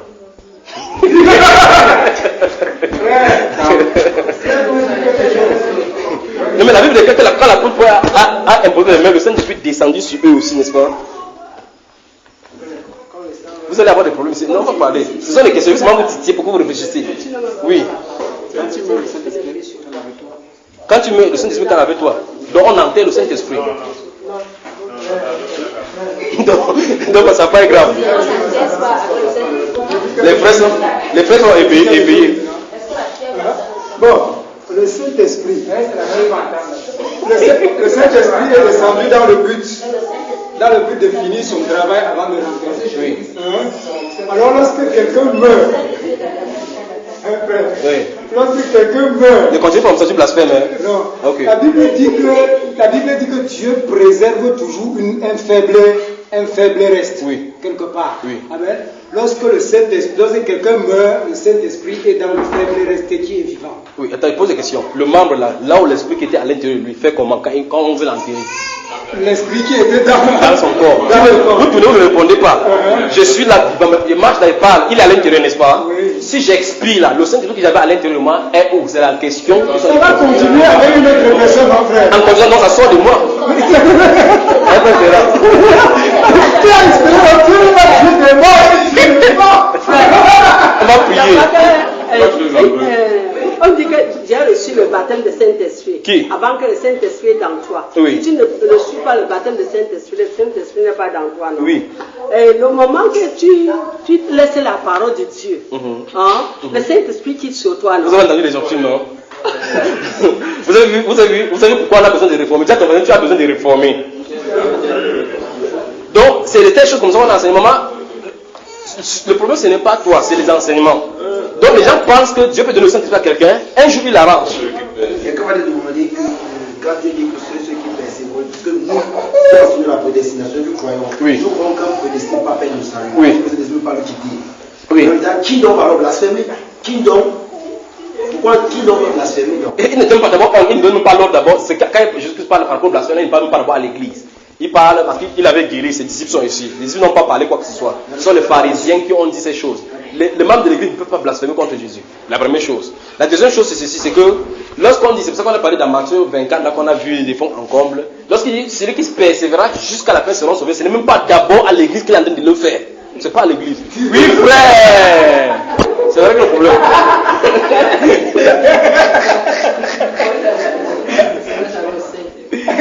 Hein? Absolument, au sein. Ce n'est pas son épouse. On vient de voir ça. Ces jours, si ce n'était pas abrégé, personne ne serait sauvé. Celui qui personnera jusqu'à la fin seront sauvés. Prenez un exemple, frère. Frère, viens. Nous prêchons l'évangile, pas vrai? Ok, restons ici. Donc, toi et moi, on sort pour aller à l'annoncer l'évangile. On trouve celui-ci qui n'a pas encore cru. Et tu veux le rassurer que maintenant il est pour il a d'avoir la perdition. Tu veux le rassurer qu'on peut avoir. Est-ce que oui, est-ce que d'abord tu crois que dans la Bible le salut est instantané? Instantané. Est-ce que sur la tête, oui. C'est-à-dire comment? C'est-à-dire que quand on croit, on l'a. Oui, directement. Ah non, directement. Et le salut là c'est quoi? L'acquisition de la vie éternelle. Évidemment. Ok. Ça veut dire que quand il croit là, il est sauvé. Oui. Ok, viens donc. Dis au frère ce que tu as cru, tu es sauvé. Je ne veux pas le dire s'il qu'il a cru qu'il est sauvé. Non, je dis que c'est pas, tu lui prêches, il croit ce que tu as cru, ce que tu as prêché. Oui. Alors s'il croit, il est sauvé. Alors dans ce cas, s'il est sauvé, comment il faut qu'il persévère encore la peine pour être sauvé? Il y a Dieu sauvé. Non. Je dis, il persévère en effet pour enseigner. Oui. Il persévère parce que je crois que nous avons été justifiés par le sang de l'agneau et on est saints. Oui. Maintenant, je crois que la sainteté espérée que nous menons, ce n'est pas par rapport au salut. C'est pour ne pas être un petit achèvement pour celui qui peut-être nous regarde. Donc toi, dans cet état de justification et de sanctification, tu es déjà sauvé. Je suis sauvé. Ok, maintenant, dans ce cas, le verset, celui qui persévère jusqu'à la fin sera sauvé. Ça veut dire que ça c'est pour le futur. Pourtant, tu as dit que celui-ci est déjà sauvé. Ou bien il est sauvé d'abord pour être sauvé encore à la suite. Vous voyez le problème, n'est-ce pas? C'est tout simplement parce qu'on n'a pas distingué les gens à qui on s'adresse. C'est ça qu'il y a cet agent d'embrouille. Parce que la Bible déclare clairement, dans Jean chapitre 5, verset 24, je vous le dis en vérité, ceux qui écoutent, qui croient à la vie éternelle. Là, à la vie éternelle. Pas aura. Tu vois ça, frère? Par la suite, la Bible déclare que celui qui croira et qui sera baptisé sera sauvé. Il est incorporé. Tu as vu ça, n'est-ce pas? Maintenant, ceux qui persévéreront jusqu'à la fin seront sauvés, n'est plus le même ce groupe. Donc, en termes clairs, simples, pour que tout le monde puisse comprendre. Le sauver dont on parle dans la persévérance, c'est sauver par rapport aux tribulations qui vont se passer. Ceux qui vont passer par la vie. Ça veut dire préserver de la tribulation. Sauver, c'est être préservé durant la tribulation. Dieu va les garder. Alors que ceci, le sauver dont on parle par rapport à la persévérance, n'est pas le sauver du salut. Parce que le sauver du salut est instantané. Et c'est irréversible. Alléluia. Hein? Non, Jésus vous donne ça beaucoup le sommet, ne vous viens pas aux yeux, comme ça vous pouvez vous chercher. Regardez, ce qu'on a dit là, ce que le frère avec moi, on a de parler là, c'est les choses profondes ici. C'est ça que vous voyez, il y a deux groupes de l'autre dit que non, tu peux perdre ton salut. Tu peux perdre ton salut. Or, le salut est prêt à être révélé dans les derniers jours. Vous voyez là, n'est-ce pas? Comment tu peux perdre le salut alors que tu ne l'as même pas encore physiquement? Et on l'a ça par espérance, c'est-à-dire que ça en est arrivé. Tu peux perdre. Tu ne peux pas perdre quelque chose que tu ne possèdes pas. Donc, le salut dans la Bible, il faut qu'on fasse attention. C'est un exemple. Marc 16, celui qui croira et qui sera baptisé, est-ce qu'il est sauvé lorsqu'il croit et qu'il est baptisé? Ou bien quand il finit de faire ça, il faut qu'il attende pour être sauvé à la fin. Vous voyez qu'il y a un problème, n'est-ce pas? Ok, maintenant, je crois en Jésus que je suis baptisé. Je suis sauvé, oui ou non? Hein? Ah, je suis sauvé, oui ou non? Oui. Dans ce cas, pourquoi je dois encore, si je suis sauvé, pourquoi il doit encore persévérer pour être sauvé? Je suis sauvé et l'autre sauvé. C'est le bon sens, je voudrais que vous compreniez comme ça. Alors la personne qui est sauvée ici, elle est sauvée. Il y a une autre personne donc qui n'est pas sauvée ici, que c'est là-bas que ça va arriver. Alors ça veut dire que le sauvé qu'on a dit c'est différent. D'accord, bien aimé? Je vais prendre 3 versets pour qu'on puisse lire quelque chose. Je vais prendre 3 versets pour qu'on puisse lire quelque chose. Oui, vous l'avez encore parlé, frère? Non, que tu as expliqué ça tout à l'heure. Prenons 1 Timothée chapitre 5, verset 21. Il veut que vous lisez quelque chose, tout le monde veut montrer quelque chose. Il veut prendre 3 versets. Quelqu'un peut lire? Je te conjure devant Dieu, devant Jésus-Christ et devant les anges lui, d'observer ces choses sans prévention et de ne rien faire par faveur. Ne pousse les mains à personne. Ça va, le verset 21. Prenez en raison encore. Il veut que vous disiez doucement, surtout, c'est quelque chose qu'il veut que vous voyez. Allons-y. Je te conjure devant Dieu, devant Jésus-Christ et devant les anges élus, d'observer ces choses sans prévention et de ne rien faire par faveur. Ok. Il conjure devant qui? Il conjure Timothée devant qui? 1. 2. 3. Les anges. Comment, frère? Les anges, devant les anges. Vous avez vu? Distraction tout simplement. On n'a pas dit devant les anges, on a dit les anges là sont élus. Il me voit qu'un ange élu, c'est encore qui? Vous commencez à voir quelque chose? Faisons attention. Il veut justement dire que faisons attention lorsque la Bible parle. Regardons, disons un peu de Timothée. Chapitre 1. Je vais lire là pour que vous saisissez, d'accord, quelque chose. Observez. Je vais seulement lire et que puis vous me donnez l'interprétation, ce que vous me dites, ce que vous comprenez, d'accord. Moi je lis, vous me dites ce que vous comprenez. 2 Timothée cette fois-ci, chapitre 1. Vous y êtes? Je vais lire versets 7 à 10. Parce que je vais prendre de 7 jusqu'à arriver au verset. Regardez. Comprends ce que j'ai dit, car le Seigneur te donnera de l'intelligence en toutes choses. Souviens-toi de Jésus-Christ, issu de la postérité de David, ressuscité des morts selon mon évangile. Selon mon évangile pour lequel je souffre jusqu'à être lié comme un malfaiteur. Mais la parole de Dieu n'est pas liée. C'est pourquoi, verset 10, c'est là où je voudrais vous amener, d'accord? C'est pourquoi je supporte tout à cause des élus. Surligner les élus là-bas, ou bien entourés. C'est incroyable. Vous avez dit 2 Timothée 1, verset 7. Pardon? C'est ce qu'il a dit, mais ce qu'il dit, c'est dans le verset. 2 Timothée chapitre 2, verset 7 à 10, non? Comment? 2 Timothée, j'ai d'abord donné 1 Timothée chapitre 5, verset 21. Là c'est fini, il dit 2 Timothée chapitre 2. Chapitre quoi? De 2 Timothée. Non, ici chapitre 2, pardon, si vous êtes désarmé comme ça là, chapitre 2. Donc, et je lis ça de l'avancer, chacun chez sa voix, il n'y va pas. Chacun chez il n'y va pas. Donc, regardez verset 10. Il dit, c'est pourquoi je supporte tout à cause des élus. Il veut que vous entourez. Verset 10. D'accord? Je supporte tout à cause des élus. Regardez maintenant, regardez la façon qu'on parle. Attends, fermez la Bible, regardez-moi comme ça. Ne fermez pas, mettez souvent la main là, vous me regardez. L'apôtre Paul dit qu'il supporte tout à cause de qui? Et on nous a enseigné que les élus sont les qui?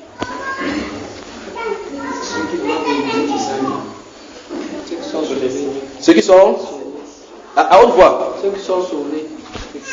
Ceux qui sont sauvés. Prédestinés. Prédestinés comment? Parce qu'il y a prédestiné pour l'enfer, prédestiné pour la vie. Comment? Pour la vie. Sauvé, c'est quoi comment? Prédestiné pour le salut. Pour le salut. Frère Michel. Ne lis pas Frère Michel, il dit que l'autre c'est dit que les élus c'est comment? Les élus c'est qui? Ceux qui ont été appelés par Dieu. Qui a été choisi. Oui. Les élus, c'est ceux qui ont été choisis par Dieu pour la vie. Pour la vie éternelle. Maintenant, observons en âme, d'accord? Regardez, lisons maintenant ensemble.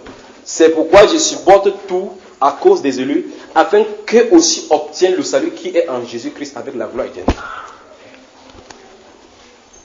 Alors, l'apôtre Paul dit qu'il supporte tout à cause de qui? Qu'est-ce qu'il veut dire? Les élus là, ce sont les qui? Il se trouve où? Vraiment.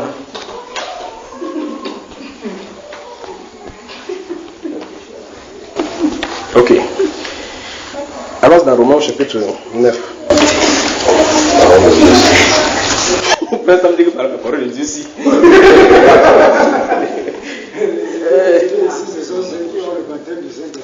Non, regarde bien.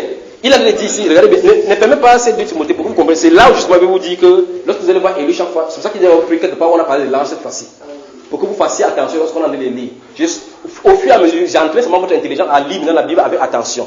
Tout simplement ce qu'il veut faire. Donc ici on dit, il souffre comme ça dans son... Il dit l'évangile qu'il prêche, ça lui pousse à avoir des souffrances dans sa chair. Il préfère supporter ça à cause des élus, afin qu'eux aussi. Or, lui qui a de parler, il est dans l'église. Timothée qui a de parler dans l'église. Ils ont déjà la vie éternelle. Il dit que les élus, il faut qu'eux ils sont ici aient le salut qui est en Jésus-Christ. Les élus. Il parle de qui? Il parle de ceux qui ont été prédestinés mais qui n'ont pas encore reproduit à la fin du Seigneur. Ils sont où? Il y a les élus à le monde. Ce n'est pas les enfants de qui je souffre. Ceux-là, ils ont obtenu le salut. Ils ne sont pas encore grands dans le Seigneur. Ceux-ci ont obtenu. Parce que quand tu as Christ, pour que ça forme en toi, c'est seulement la connaissance que tu grandis. Ceux-ci n'ont pas encore rencontré. Mais pourtant, ils sont les élus. Regardez. J'ai dit quel livre là?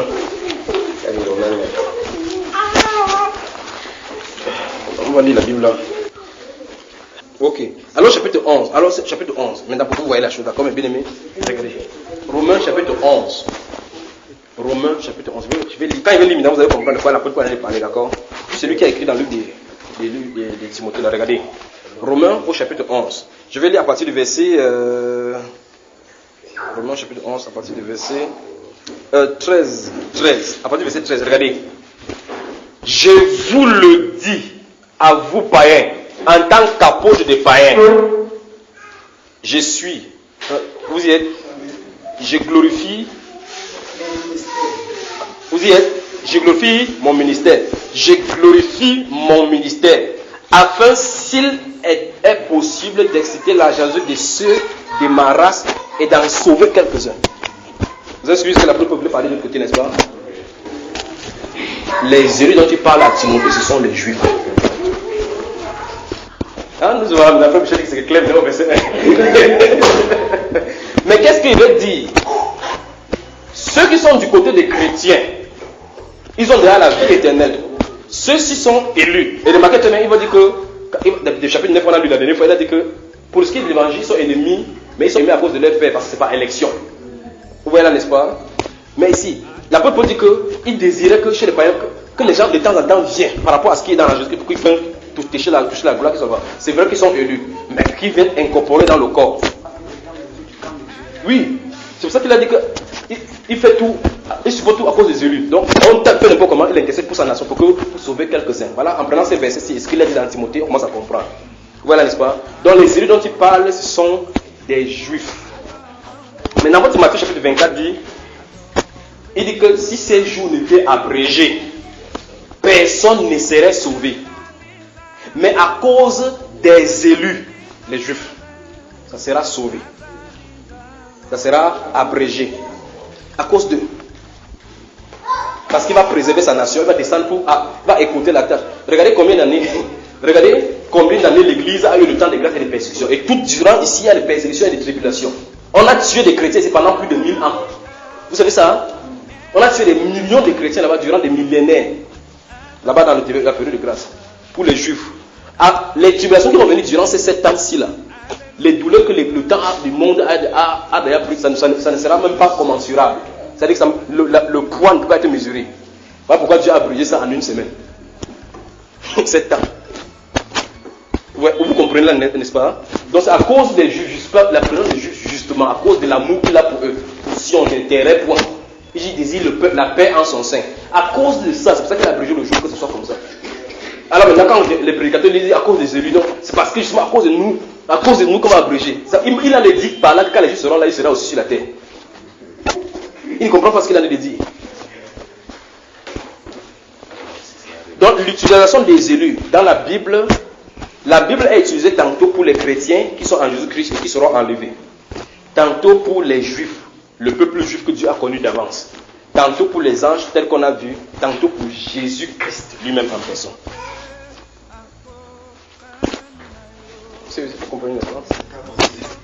Tata, il a été élu pour le chef de ce monde-ci. Amen. Donc je crois qu'il n'y aura pas de difficultés à avoir cela maintenant. Lorsque vous voyez là maintenant, je vous ai dit qu'il y a 161 versets pour les trompettes. Il y a au moins 40 pour les élus. 44, 45. Il y a 150 pour Sion. Il y a au moins 25 pour les venues du Seigneur et les trucs. Si je vais vous les donner maintenant, là, vous allez me fatiguer. Et vous d'abord, vous êtes fatigué, vous ne pouvez pas les noter. Vous permettez qu'un autre jour, je vous les donne. On vient ici, je vous donne d'abord ça en premier, vous notez, n'est-ce pas? Parce que voici ce qui se passe. Si tu lis trompette, il faut comprendre finalement en lisant tous les versets. Vous savez désormais que les trompettes ont telle fonction lorsqu'on parle dans la Bible. Soit pour convoquer la guerre, soit pour proclamer la victoire, soit pour cesser la guerre, soit pour convoquer les gens à la sainte adoration.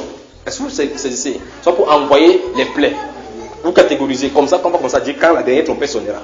La trompette sonnera, les mots en fait de susciter, premièrement. Tu vas commencer à savoir la différence entre les trompettes et les réunir. Il faut réunir les gens dans le corps de Christ pour être enlevés, donc pour proclamer le jugement sur la terre, la différence. Alors on va commencer à voir les différences entre les jours, le jour du Seigneur et le jour de Christ. D'accord? Lisons 2 versets là avant d'arrêter, d'accord, bien aimé? Merci Père. Ouvrez 2 livres en parallèle, ouvrez Joël et Actes des Apôtres. Faites encourage, d'accord? Donc la fête de l'enlèvement, c'est la prochaine fois. Je vais me focaliser particulièrement sur l'enlèvement pour les conditions de l'enlèvement. Je vous ai dit la condition primordiale sur le baptême du Saint-Esprit. Et c'est entre vous maintenant et Dieu. J'ai dit ouvrez 2 livres, Actes des Apôtres et Joël. Actes des chapitre 2. Voici, il va vous montrer quelque chose ce soir-ci. Il faut que vous prêtiez attention de ces choses. D'accord? Actes des Apôtres chapitre 2. Joël chapitre 2. Vous y êtes? Ok. Lisons de verset 18 à 20, dans Actes des Apôtres. Verset 17 à 20. Lisons. Oui, sur mes serviteurs et sur mes servants, dans ces jours-là, je répondrai de mon esprit et ils le prophétiseront. Je ferai paraître des prodiges en haut dans le ciel et des miracles en bas sur la terre. À haute voix. Du sable, du feu et une vapeur de fumée. Le soleil se changera en ténèbres et la lune en sang avant l'arrivée du jour du Seigneur, de ce jour grand et glorieux. Alors quiconque invoquera le nom du Seigneur sera sauvé. Amen. Joël chapitre 2. Joël chapitre 2. Lisons les versets 28 à 30. Allons-y. Versets 28 à 30. Après cela, je répandrai mon esprit sur toute chair. Vos fils et vos filles prophétiseront. Vos vieillards auront des songes et vos jeunes gens des visions. Même sur les serviteurs et sur les servantes, dans ces jours-là, je répandrai mon esprit. Je ferai paraître des prodiges dans les cieux et sur la terre, du sang, du feu et des colonnes de fumée. Le soleil se changera en ténèbres et la lune en sang avant l'arrivée du jour de l'Éternel, de ce jour grand et terrible. Stoppons. Le Saint-Esprit dans l'apôtre Pierre citait Joël. Nous sommes d'accord. Lorsqu'il va arriver après que le soleil se changera, il va dire, l'apôtre Pierre dit que, il avait dit le jour du Seigneur. Il dit ce jour est grand et glorieux. C'est Pierre qui dit. Joël, lui, il a dit c'est le jour de l'Éternel. Le jour de l'Éternel. Un jour grand et terrible. Je vous lance le défi maintenant de me dire ce qu'on a dit là maintenant. Vous avez les deux versets devant vous, vous les avez lus. Pierre dit clairement que voici ce qu'a dit Joël. Il commence à citer, tout est en ordre. Arrivé sur le jour du Seigneur, de l'Éternel, il dit c'est le jour du Seigneur. Tu as vu ça, frère? Ok. Maintenant, il dit que ce jour-là, il donne la description. Il dit que ce jour est grand et glorieux. Pierre qui dit. Joël, lui, il a dit que le jour est grand et terrible. C'est pas que ce que vous avez dans la Bible. Les bons, on va prier. Fermez les yeux alors, frère.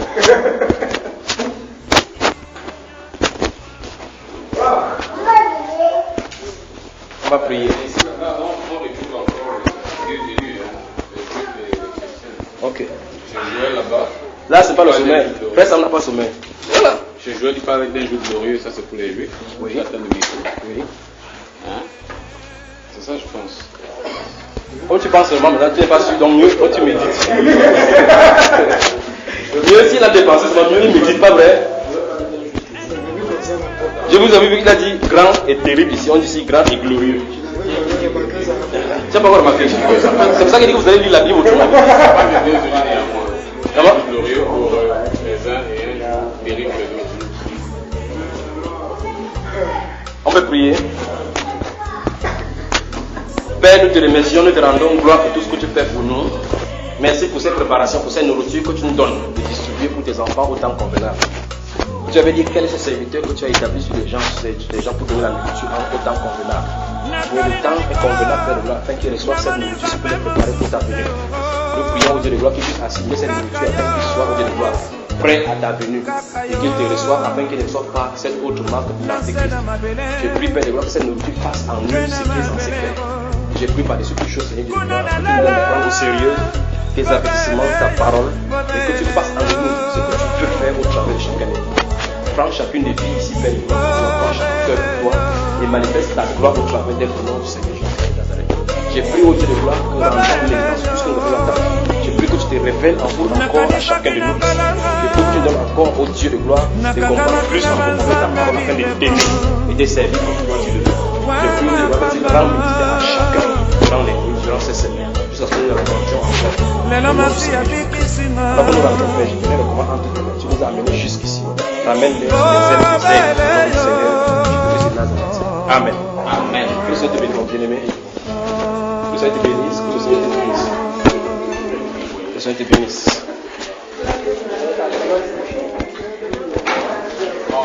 Premier rendez-vous, c'est pour quand?